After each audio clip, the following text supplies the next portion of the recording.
அதான் என்ன டாபிக் பார்த்தோம்? டாபிக் கொஞ்சம் ரிமைண்ட் பண்ண முடியுமா?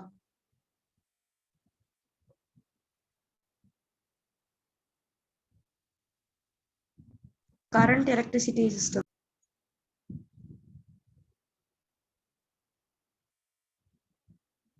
ஓ, அது ஸ்டார்ட் பண்ணியாச்சாமா? இன்ட்ரோடக்ஷன் முடிச்சிட்டேனா இல்ல ப்ராப்ளம்ஸ் எதுவும் போட்டிருக்கோமா? ப்ராப்ளம் ஸ்டார்ட் பண்ணல சார். இன்ட்ரோடக்ஷன் மட்டும் கொடுத்திருக்கீங்க சார். இன்ட்ரோடக்ஷன் மட்டும் கொடுத்தேன். ஓகேம்மா, ஃபைன். ஸோ இன்னைக்கு நம்ம டாபிக் ஸ்டார்ட் பண்ணிடலாம். ஸோ இப்போ நீங்க கிளாஸ் ஒர்க் நோட் எடுத்துக்கோங்க. லாஸ்ட் கிளாஸோட கண்டினியூவேஷன். ஸோ லாஸ்ட் கிளாஸ் வந்து நம்ம current electricity one of the important unit comes under electrical physics ma. So 12th la உங்களுக்கு நான் 3 மேஜர் கொடுத்திருக்கேன். நேம் என்ன சொல்லிருக்கேன்? EMS, okay, other one is MP, other one is optics. So டோட்டலா வந்து 12th physics வந்து 3 ஸ்பெஷலைசேஷன் பார்ட். ஓகேயா? So இதுல நம்ம இந்த EMSங்கிற பார்ட் தான் நம்ம இப்ப போயிட்டு இருக்கோம். அதுல electricity and magnetic system. So அதுல அண்டர் எலக்ட்ரிசிட்டி சிஸ்டம் 4 யூனிட் வந்துருது. அண்டர் மேக்னெட்டிக் சிஸ்டம்ஸ்க்கு 3 யூனிட் வந்துருது. ஸோ வெயிட்டேஜ் பொறுத்த வரையும் கம்பேர் டு மேக்னெட்டிக் சிஸ்டமை விட எலக்ட்ரிசிட்டி சிஸ்டம்ஸ்ல தான் நம்பர் ஆஃப் கொஸ்டின்ஸ் வந்து ஓகே அதிகமா வருதுமா ஆக்சுவலா. ஸோ அதனால அது கொஞ்சம் நம்ம ஸ்ட்ராங்கா இருக்கணும்.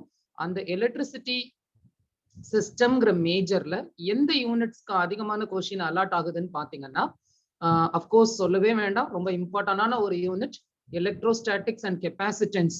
ஓகே, பிசிக்ஸோட number 1 first unit. And second unit current electricity. இந்த 2 யூனிட் தான் எலக்ட்ரிசிட்டி, அதாவது எலக்ட்ரிக்கல் பிசிக்ஸ்லயே ரொம்ப இம்பார்ட்டன்டான யூனிட். ஏன்னா வந்து ஸ்டாட்டிக் எலக்ட்ரிசிட்டிங்கிறது ஃபர்ஸ்ட் யூனிட் ஆகும், டைனமிக் எலக்ட்ரிசிட்டி சிஸ்டம் அப்படிங்கிறது செகண்ட் யூனிட் ஆகும் போயிடுது. ஸோ அதனால ஸ்டாட்டிக் சிஸ்டமை விட இன்னைக்கு நம்ம பல்க் அமௌண்ட் ஆஃப் பவரை நம்ம அப்டைன் பண்றோம், பவர் பிளான்ட்ஸ்ல இருந்து தான் எடுத்துட்டு வர்றோம். ஸோ அது ஸ்டாட்டிக் எலக்ட்ரிக்கல் சிஸ்டம்ஸை விட டைனமிக் எலக்ட்ரிக்கல் சிஸ்டம்ஸ்ல இருந்து தான் we can able to get bulk amount of electrical power. So அதனால வந்து கம்பேர் டு ஸ்டாட்டிக்கை விட டைனமிக் வந்து இஸ் மோர் இம்பார்ட்டன்ட். ஸோ அதனாலதான் அதுல வந்து டாபிக்ஸ், கொஸ்டின், வெயிட்டேஜ் எல்லாமே கொஞ்சம் நம்ம கான்சென்ட்ரேட் பண்ணணும். ஓகே அம்மா, சரி நம்ம ஸ்டார்ட் பண்ணலாம். ஸ்டார்ட் ரைட்டிங் உங்களோட கிளாஸ் ஒர்க் நோட் எடுத்துக்கோங்க. கரண்ட் எலக்ட்ரிசிட்டி 12th பிசிக்ஸ்மா, கரண்ட் எலக்ட்ரிசிட்டி யூனிட் நேம் போட்டுக்குங்க. ஸோ இதுல மொத்தமா நம்ம 4 டாபிக் எடுக்க போறோம். ஸோ டாபிக் நான் ஆல்ரெடி கொடுத்துருக்கேனா, டிவிஷன்ஸ் கொடுத்துட்டேனா நானு? No sir. கொஞ்சம் ஃபாஸ்டா எழுதுங்கம்மா. டாபிக் 1 ஓகேயா? நான் ஷார்ட்டா தான் எழுதுவேன், நீங்க எலாபரேட்டா எழுதிக்கங்க. ECA ஓகேயா? ECA means electric circuit analysis அப்படிங்கிறது ஃபர்ஸ்ட் பார்ட். உங்க யூனிட்ல நீங்க எடுத்துக்க போற ஃபர்ஸ்ட் இம்பார்ட்டன்டான பார்ட். ஸோ கொஞ்சம் ஸ்டாண்டர்டாகவும் இருக்கும், நியூமெரிக்கல்ஸ் எல்லாமே இதுல உள்ள வந்துடும். So topic number 2, first one electric circuit analysis. Topic number 2 very very important. Okay, as a senior faculty in entrance examination நான் உங்களுக்கு ஸ்டார்டிங்லயே சொல்லிட்டேன். So 12 questions compulsory question it is there in the physics actually. அந்த டாபிக்ல some இல்லாத question பேப்பரை நீங்க பார்க்க முடியாது. So அதுல one of the important topic தான் இந்த டாபிக் நம்பர் 2. ஓகேயா? ஸோ என்ன அப்படின்னா MI. ஓகேயா? MI நோட் பண்ணிக்கோங்க. Measuring instruments. Measuring instruments. ஓகேயா? இந்த மெஷரிங் இன்ஸ்ட்ருமெண்ட்ஸ் பொறுத்தவரையும் ரொம்ப இம்பார்ட்டன்ட். ஏன்னா இதுல பேசிக் இன்ஸ்ட்ருமெண்ட்ஸ் எல்லாமே உள்ள வந்துடும். Ammeter, voltmeter, galvanometer, potentiometer, meter bridge, Wheatstone bridge, அது மாதிரி எல்லா மெஷரிங் இன்ஸ்ட்ருமெண்ட்ஸ் இதுல உள்ள கொண்டு வந்துருவோம். அதுக்கான கான்செப்ட்ஸ் எல்லாம் என்ன, அதை வச்சு நியூமெரிக்கல்ஸ் எப்படி போடணும். ஓகே, அதுவும் JEE ஸ்டூடெண்ட்ஸ்க்கு பாத்தீங்கன்னா யூஸ்வலாவே அவங்களோட கொஸ்டின் பேப்பர்ல பிராக்டிக்கல் எக்ஸ்பெரிமெண்ட்ஸ்ல இருந்து ஒரு மினிமம் ரேஷியோ கேட்டாகணும். அதுல பாத்தீங்கன்னா இந்த potentiometer, meter bridge, Wheatstone bridge இதெல்லாம் பாத்தீங்கன்னா எப்பவுமே அவங்க இம்பார்ட்டன்ஸ் கொடுக்கக்கூடிய லெபார்டரி பேஸ்டு கொஸ்டின்ஸ் அதெல்லாம். அதனால கொஞ்சம் இந்த டாபிக் கொஞ்சம் நம்ம டீடைல்டா கோ த்ரூ பண்ணணும். அதுக்கடுத்து டாபிக் 3. ஓகேயா? ஸோ கடந்த சில வருஷமா நீட் பேப்பர்ல ஒரு ஃபிக்ஸ்டாவே வந்துகிட்டு இருக்கு. ஒவ்வொரு வருஷமும் பாத்தீங்கன்னா இந்த டாபிக் 3 செல்ஸ். ஓகேயா? cells is connected in series and parallel. Cells is connected in series and parallel. So அது topic number 3. And topic number 4 பாத்தீங்கன்னா எல்லா கான்செப்டையும் இதுல உள்ள கொண்டு வந்துருவோம். இதுதான் யூனிட்டோட ஃபர்ஸ்ட்ல வரக்கூடிய டாபிக்ஸ். உங்களோட சிலபஸ் எடுத்துக்கிட்டீங்கன்னா இதுதான் ஃபர்ஸ்ட்ல வரும். ஆனா இது ரொம்ப ஈஸிமா, ஒண்ணுமே இல்லை, ஜஸ்ட் இந்த டெஃபினிஷன்ஸ் என்ன, ஃபார்முலாஸ் என்ன, அதை வச்சு நியூமெரிக்கல்ஸ் நீங்க அப்ரோச் பண்ண போறீங்க. ஸோ அப்ப கொஸ்டின் பேப்பர் வந்து மாடரேட் ஈஸி ட்ராக், டஃப் ட்ராக்னு 3 ட்ராக் வந்து நம்மளோட என்ட்ரன்ஸ் பேப்பர் வருது. ஸோ அதுல இந்த ஈஸி ட்ராக்ல போனாங்கன்னா T4ல வந்துடுறாங்க. மாடரேட் ட்ராக் வந்து T2 அண்ட் T3, டஃப் ட்ராக்னா T1ல போயிடுறாங்க. ஸோ அதனால யூஸ்வலாவே இந்த யூனிட்டை பொறுத்த வரையும் 3 அல்லது 5 கொஸ்டின் வரைக்கும் மேக்ஸிமம் போறாங்கம்மா இந்த ஒரு யூனிட்லயே. ஸோ அது நீட்ல நீங்க ஒரு 5x4 போடுங்களேன், ஒரு மார்க்ல எவ்வளவு பேர் தெரியுமா டிவியேட் ஆகுறாங்க நீட்ல எல்லாம் ஆக்சுவலா. ஸோ அப்போ ஒரு யூனிட்டுக்குள்ள 5 கொஸ்டின், இது just like a spoon of water மாதிரிதான். நீங்க ஓகே, எனக்கு என்ன ஒரு கொஸ்டின் தானே போனா போகுதுன்னு சொல்றதுக்கு இது ஒன்றும் சிபிஎஸ்இ போர்டோ மெட்ரிக் போர்டோ கிடையாது. ஓகேயா. ஸோ என்ட்ரன்ஸை பொறுத்த வரையும் நீங்க எய்ம்ஸ் எல்லாம் அட்டன் பண்ணியிருந்தீங்கன்னா உங்களுக்கு உங்களோட சீனியர்ஸ் யாராவது இருந்தாங்கன்னா கேளுங்க, பாயிண்ட்டுக்கு அப்புறம் 7 டிஜிட் வரும். அதுல 7th டிஜிட்ல ரேங்க் லிஸ்ட் மாறும். ஸோ அந்த அளவுக்கு ஒரு கொஸ்டின்ல 4 மார்க்குங்கிறது அவ்வளோ பெரிய விஷயம் நம்மளுக்கு. ஸோ அதுவும் பிசிக்ஸ்ல கிடைக்குதுங்கிறது கம்பேர் டு அதர் பேப்பர், அது ரொம்ப ஒரு பெரிய விஷயம் தான் ஆக்சுவலா. ஸோ அதனால ரொம்ப கேர்ஃபுல்லா நம்ம மூவ் பண்ணணும். T4 T4 fast. Can you explain topic 1, sir? Electric circuit analysis, then Thank you, measuring instruments, measuring instruments, cells is connected in series and parallel. இப்ப topic 4 fast எழுதுங்க. first one is resistance, resistivity, temperature dependent of resistance, temperature dependent of resistivity. ஓகேயா. தென் இதெல்லாமே comma போட்டுக்குங்க. இந்த title என்னன்னா ஒன்னும் இல்ல, T4 title என்ன தெரியுமா, பேசிக் கான்செப்ட்ஸ் அண்ட் டெஃபினிஷன்ஸ். இதான் title, basic concepts and definition. என்னென்ன கான்செப்ட்ஸ் பார்க்க போறீங்க, என்னென்ன டெஃபினிஷன்ஸை கோ த்ரூ பண்ண போறீங்க, எல்லாமே பேசிக், அவ்வளவுதான். R resistance, resistivity. ஓகேயா. இந்த 2 டைட்டில் ரொம்ப இம்பார்ட்டன்ட். சிபிஎஸ்இ ஸ்டூடெண்ட்ஸ்க்கெல்லாம் போர்டு எக்ஸாம்ஸ்ல எப்ப பார்த்தாலும் இதுல இருந்து நியூமெரிக்கல்ஸ் கேட்டுக்கிட்டே இருப்பாங்க. ஓகேயா. So resistance, resistivity, temperature dependence of resistance and temperature dependence of resistivity. Rங்கிறது resistance, ங்கிறது resistivity. ஓகேயா. ஸோ இண்டிவிஜுவலா எப்படி இருக்கு, டெம்பரேச்சர் டிபெண்டன்ட் ஃபேக்டரா வரும்போது எப்படி இருக்குன்னு நம்ம டிஸ்கஸ் பண்ணணும். ஓகேயா. ஸோ இது இல்லாம என்னென்ன பேசிக் கான்செப்ட்ஸ் என்னென்ன இருக்குன்னு நான் சொல்லிடுறேன். I, J, VD, ஓகேயா, தென் மியூ, தென் சிக்மா, தென் G, ஓகேயா.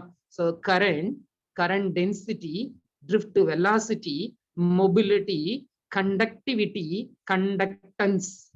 ஓகேயா. சோ இதெல்லாமே நீங்க பேசிக் கான்செப்ட்ஸ்ல ரிவைஸ் பண்ணணும். நான் எதுவும் ரிப்பீட் பண்ணணுமா? Yes, sir. Yes, sir. Resistance, resistivity, temperature dependent of resistance, temperature dependent of resistivity, current density, drift velocity, mobility, okay, conductivity, then conductance.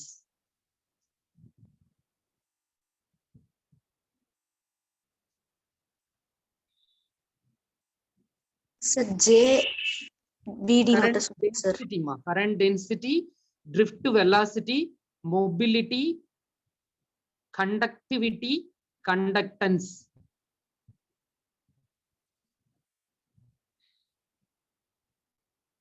இவ்வளவுதாம்மா. சோ இதுக்கு அடுத்து லாஸ்டா இது வந்து டெலிட்டட் போர்ஷன்ல வந்துருச்சு, பட் என்ட்ரன்ஸ்ல இன்னும் ரிமூவ் பண்ணாம இருக்காங்கம்மா அந்த topic. RCI last, RCI, resistor colour coding identification. இது இப்ப சிபிஎஸ்இ டாபிக்ல எல்லாம் இப்ப கரண்ட் போர்டு எக்ஸாம்ஸ்க்கெல்லாம் இந்த டாபிக் எல்லாம் ரிமூவ் பண்ணிட்டாங்க ஆக்சுவலா. பட் ஆனா என்ட்ரன்ஸ்க்கு மட்டும் அந்த டாபிக் இன்னும் ரிமூவ் ஆகாம இருக்குமா.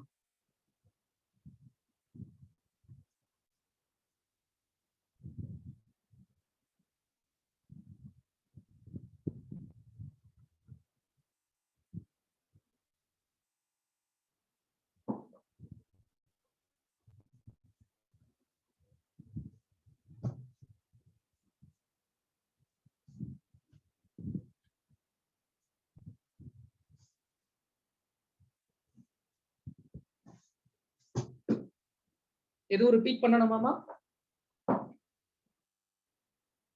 RCI sir. RCI, resistor colour coding identification. Thank you sir.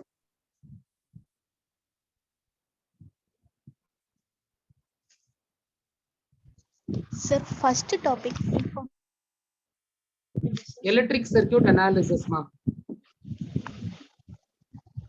இது கொஞ்சம் கிளியரா நோட் பண்ணி வச்சுக்கோங்க. இத வச்சு தான் நம்ம ஃபுல்லாவே கம்ப்ளீட்டா டிராவல் பண்ண போறோம். Okay Sir, second topic. RCI. resistor color coding identification. MI means measuring instruments ma.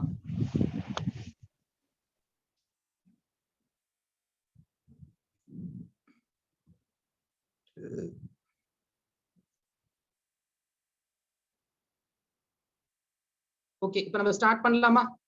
Yes, sir. Okay மா ஃபைன். இப்போ நம்ம ஃபர்ஸ்ட் டாபிக் நம்பர் 1. சோ இதெல்லாம் முடிச்சிருங்க. அது யூனிட்டோட கண்டென்ட். அடுத்த பேஜ் வந்துருங்கமா. நெக்ஸ்ட் பேஜ் வந்துருங்க. நெக்ஸ்ட் பேஜ்ல topic 1 ECA electric circuit analysis. Okay இதுல என்னென்ன டாபிக் மேஜரா நம்ம டிஸ்கஸ் பண்ண போறோம் அப்படின்னு பாத்தீங்கன்னா, ஃபர்ஸ்ட் எடுத்தோம்னா நம்ம மூணா பிரிச்சிரணும் ஆக்சுவலா. சோ பேட்டர்ன் தான் ரொம்ப இம்பார்ட்டன்ட். இப்ப மத்த நார்மல் டீச்சர்ஸ்க்கும் ஒரு என்ட்ரன்ஸ் ஃபேக்கல்ட்டிக்கும் கிளாரிட்டி ரொம்ப நல்லா இருக்கும் ஆக்சுவலா. அதுதான் மெயின். இப்போ உங்க டீச்சர்ஸ் எடுக்கிறதுக்கும் நான் எடுக்கிறதுக்கும் அந்த சிலபஸோட மெத்தடாலஜி, அந்த சிலபஸை ஸ்பிளிட் பண்ற மெத்தட், அந்த clarity to deliver the concepts எல்லாமே கொஞ்சம் டிஃப்ரெண்டா இருக்கும். ஸோ அதுதான் நம்மளுக்கு ஒரு மெயின். உங்களுக்கு கிளியரா அப்பதான் புரியும். இப்ப நம்ம ஒரு விஷயத்த கிளியரா புரிஞ்சுக்கணும். கொஸ்டின் பேப்பரை பொறுத்தவரை 3 ட்ராக்ல தான் வந்தாகணும். ஒன்னு வந்து ஈஸியா இருக்கணும், இல்ல மாடரேட், இல்ல டஃப். இது 3 தான் ட்ராக். அப்ப அதே மாதிரி ஒவ்வொரு டாபிக்கையும் நம்ம பிரிச்சாகணும். ஸோ இப்ப முதல்ல ஸ்லாட் 1ன்னு நம்ம எடுத்துக்கலாம். அதாவது கொஸ்டின் பேப்பர் உங்களுக்கு ஈஸியா இருக்கு, பேசிக் கான்செப்ட்ல தான் டிராவல் பண்றாங்க அப்படின்னா என்னென்ன டாபிக் எல்லாம் நம்ம டிஸ்கஸ் பண்ணணும் நோட் பண்ணிக்கங்க. ஃபாஸ்டா ஸ்டார் பாயிண்ட்ஸா போடுங்கம்மா. ஃபர்ஸ்ட் ஒன் ஃபண்டமெண்டல், ரொம்ப முக்கியம். ஓம்ஸ் லால ஆரம்பிக்கணும்மா. Ohm's law. ஓகேயா? தென் ஃபாஸ்டா எழுதுங்க. இந்த லிஸ்ட்டை வச்சுதான் நீங்க go through பண்ணணும்மா. Ohms law, then அதுக்கப்புறம் லோடுமா, loads and types, loads and types. Resistance in series or parallel. அதுக்கு முன்னாடி வந்து resistors in series and parallel, RS and RP வந்துரும். தென் அதுக்கப்புறம் ஒரு ஷார்ட்கட்ஸ் எல்லாம் எடுப்பேன். CDR and VDR.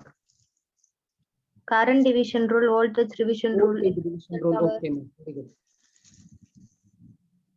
Sir, அது ஆல்ரெடி நேத்து சொல்லிட்டீங்க சார். நான் தான் சொல்லிட்டேன்ல நம்ம கிளாஸ்ல. இப்ப எனக்கு நான் இதே क्वेश्चन வந்து இப்ப அட்டெண்ட் பண்ணாத ஸ்டூடண்ட்ஸ் இருக்காங்களே நம்ம கிளாஸ்ல. Okay sir. VDR full form sir.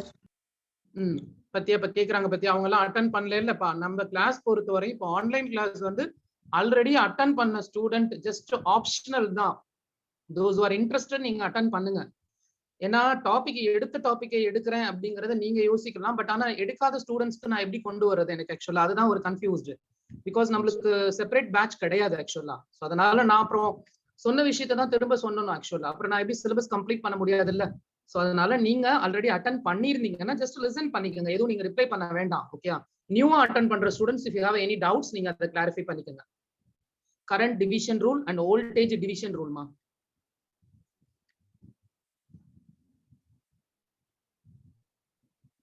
Noted, sir.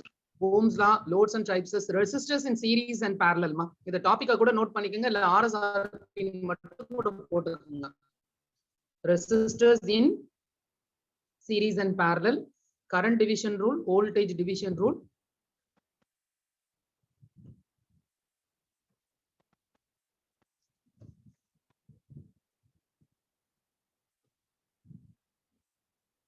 Then அதுக்கப்புறம் ரொம்ப இம்பார்ட்டன்ட் மா, பேசிக் concepts regarding circuit analysis modules மா.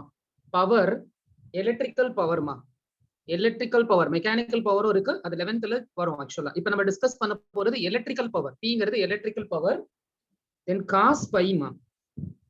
காஸ் பை பவர் ஃபேக்டர் மா. நோட்டேஷனை விட அதோட எக்ஸ்பிளனேஷன் கிளியரா தெரியணும். ஓகே, அதனால கிளியரா கீழே இப்படி ஒரு ஆரோ மார்க் போட்டு பென்சில்ல நோட் பண்ணி வச்சுக்கோங்க. Electrical power, power factor, electrical energy, electrical heating.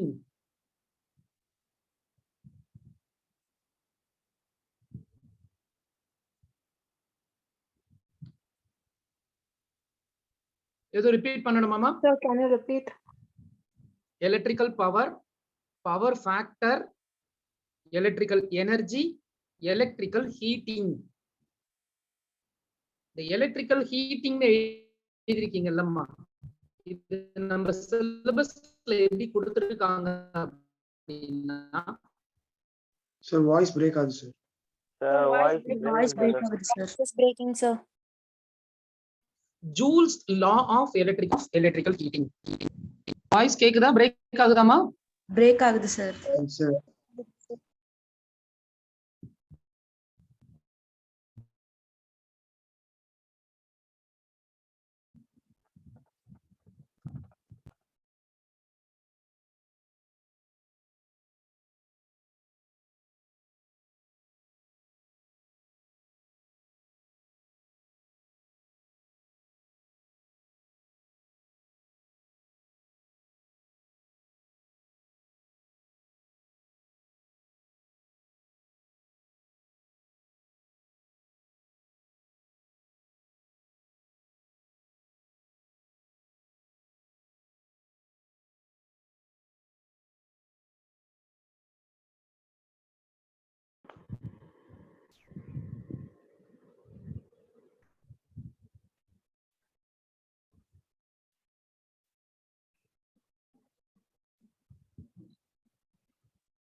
இப்போ வாய்ஸ் கேக்குதாமா? Yes sir. Yes, sir. Yes, sir. Electrical power, power factor, electrical energy, electrical ஹீட்டிங்மா. அதுக்கு இன்னொரு நேம் இருக்கு, Joule law of electrical heating. இது வந்து நீங்க ஸ்லாட் 1 ஒவ்வொரு டாபிக்கும் போக போக அப்படியே வெயிட்டேஜ் குறைஞ்சிடும்மா. டாபிக் 1 தான் பிக்கா இருக்கும், அதுக்கப்புறம் கொஞ்சம் கம்மி ஆயிடும். T3 T4 nothing is there, unit ஈஸியா முடிஞ்சிடும். ஸோ டாபிக் 1 தான் கொஞ்சம் லென்த்தியா இருக்குமா. அவ்வளவுதான். இதான் S1 question paper easy. Sorry, உங்களுக்கு இந்த டாபிக் 1ல இருந்து ஒரு கொஸ்டின் ஃபிக்ஸ் ஆகுது. அந்த ஒரு கொஸ்டின் ஈஸியா எடுத்துட்டாங்கன்னா S1க்குள்ள போய் ஆகணும். ஓகேயா? இல்ல மாடரேட்டா எடுக்கிறாங்க அப்படின்னா S2வா போகணும். ஆக்சுவலா ஒரு ஸ்லாட்டுக்கு ஒரு கொஸ்டின் கிடையாது, இந்த டாபிக்குக்கே ஒரு கொஸ்டின் தான். அந்த ஒரு கொஸ்டின் S1லயா S2லயா S3யான்னு அந்த செட் பண்ற பர்சன் தான் டிசைட் பண்ண முடியும். பட் S1ங்கிறது ஈஸி ட்ராக், S2ங்கிறது மாடரேட், பட் S3 கொஞ்சம் ஸ்டாண்டர்டா இருக்கும். ஓகே, S2 நோட் பண்ணிக்கோங்க. கிர்ச்சாஃப்ஸ் லாமா S2, கிர்ச்சாஃப்ஸ் லா. ஓகேயா? இந்த கிர்ச்சாஃப்ஸ் லால ரெண்டே இருக்கு, ஒன்னு KCL, இன்னொன்னு KVL.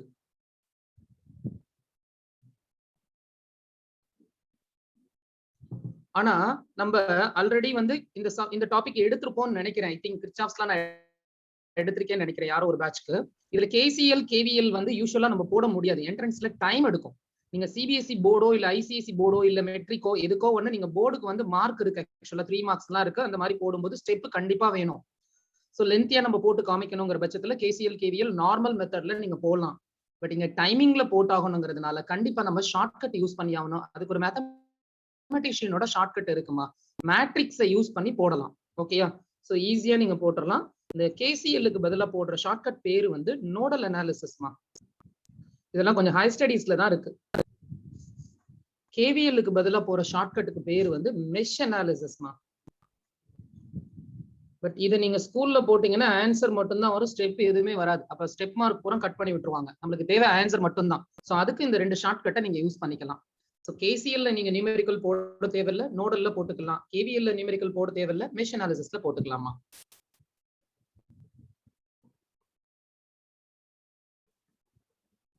இந்த பிளானிங் ஸ்ட்ரக்சர் தான் ரொம்ப இம்பார்ட்டன்ட். இதுதான் நிறைய பேருக்கு கிளாரிட்டி கிடைக்காம போட்டு கன்ஃபியூஸ் பண்ணிக்கிறாங்க. ஓகேயா? டெக்ஸ்ட் புக்ல எல்லாம் இந்த அளவுக்கு ஒரு உள்ள யூனிட்குள்ள நீங்க உள்ள என்டர் ஆகும் போது இந்த அளவு கிளாரிட்டி இருக்காது. ஸோ அதனால கொஞ்சம் இதை கிளியரா நோட் பண்ணி வச்சுக்கோங்க. அடுத்து ஒரு லைன் க்ளோஸ் பண்ணிடுங்கம்மா. தென் லாஸ்ட் வந்து S3மா, ஸ்டாண்டர்ட் பார்ட். அது S3ங்கிறது ஒரே டாபிக் தான். அதுல types of electrical circuit,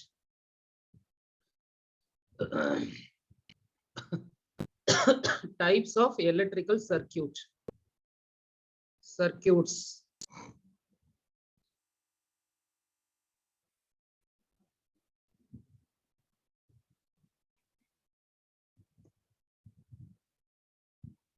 Types of electrical circuits.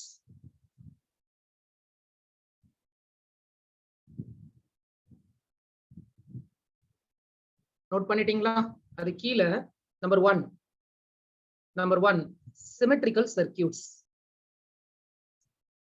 Number 1 symmetrical circuits. Number 2 unsymmetrical circuits. Number 2 unsymmetrical circuits. Number 3 balanced circuits. Number 3 is balanced circuits. JEE advanced students யாராவது இருந்தீங்கன்னா அவங்களுக்கு மட்டும்தான் unbalanced circuit, மற்ற யாருக்குமே கிடையாதுமா. ஸோ அதனால நீங்க மோஸ்ட்லி நீட் ஸ்டூடெண்ட்ஸ் வந்து இந்த 3 டாபிக் பார்த்தாலே போதுமானது. Symmetrical circuits, unsymmetrical circuits, balanced circuits.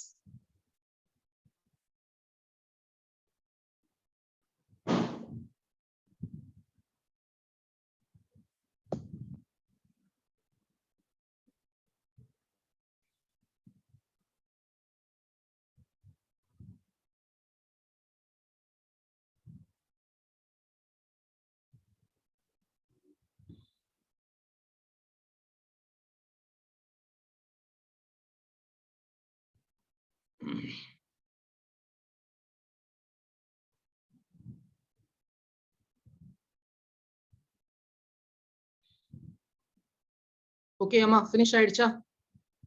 இதுல Yes, எதுவும் டவுட் இருக்கா?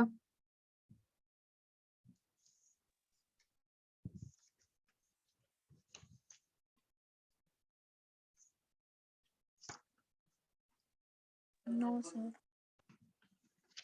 no sir. No doubts. சரி, இப்ப நம்ம வேற ஒண்ணும் இல்ல, டாபிக் நம்பர் 1 நம்ம ஃபினிஷ் பண்ணணும், அவ்வளவுதான். இப்ப டாபிக் நம்பர் 1ல எத்தனை ஸ்லாட் கொடுத்திருக்கேமா? மொத்தம் 3 ஸ்லாட் கொடுத்திருக்கேன்.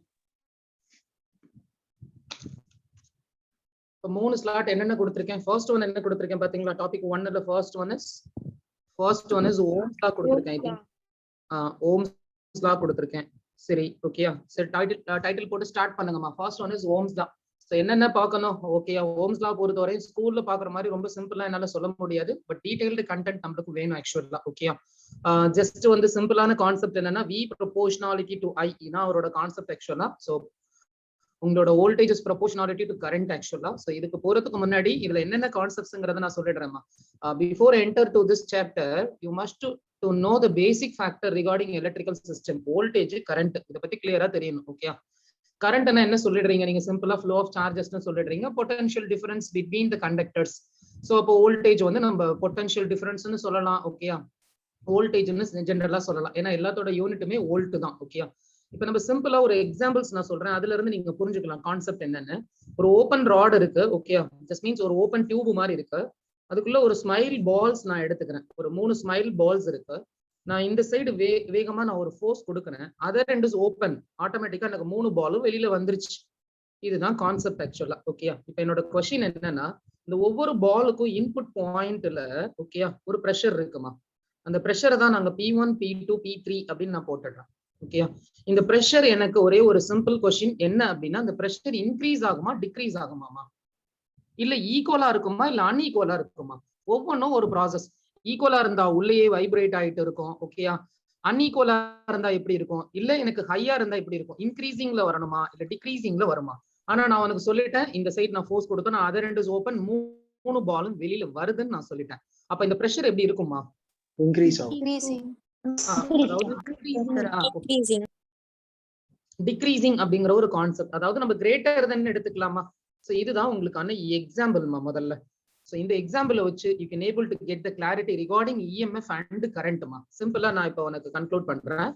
சோ இது மாதிரி நம்ம ஒரு கண்டக்டர்ஸ் எடுத்துக்கிறோம். ஓகே? உங்களோட எலக்ட்ரோ கெமிஸ்ட்ரியில நீங்க படிக்கிறீங்க, proton for neutron surrounded with the orbitals. இந்த ஆர்பிட்டல்ல லாஸ்ட்ல லோ வேலன்சி எலக்ட்ரான் ஒன்னு இருக்கு ஆக்சுவலா. இங்க இருந்து நாங்க ஒரு எலக்ட்ரிக்கல் சோர்ஸ் யூஸ் பண்ணலாம், இல்லைன்னா ஒரு மேக்னெட்டிக் சிஸ்டம் நாங்க யூஸ் பண்ணிக்கலாம். இப்போ ஒரு மேக்னெட்டிக் சிஸ்டம்ங்கிறது ஃபாரடைஸ்ங்கிற ஒரு கான்செப்ட். அவரோட கான்செப்ட் வந்து ஒரு அமேசிங்கான கான்செப்ட் ஆக்சுவலா. சோ அவரோட கான்செப்ட் வந்ததுக்கு அப்புறம் தான் எலக்ட்ரிக்கல் சோர்ஸே இல்லாம எலக்ட்ரானை மூவ் பண்ண முடிஞ்சிச்சு ஆக்சுவலா. ரொம்ப ஒரு அட்வான்ஸ்டு டெக்னாலஜி இன்னைக்கு நம்ம யூஸ் பண்றதெல்லாம் பாத்தீங்கன்னா, ஃபாரடைஸோட பார்ட் ஆஃப் ரிசர்ச் ஒர்க் இல்லைன்னா இன்னைக்கு அந்த எக்யூப்மெண்ட் எதையுமே நம்ம யூஸ் பண்ண முடியாது.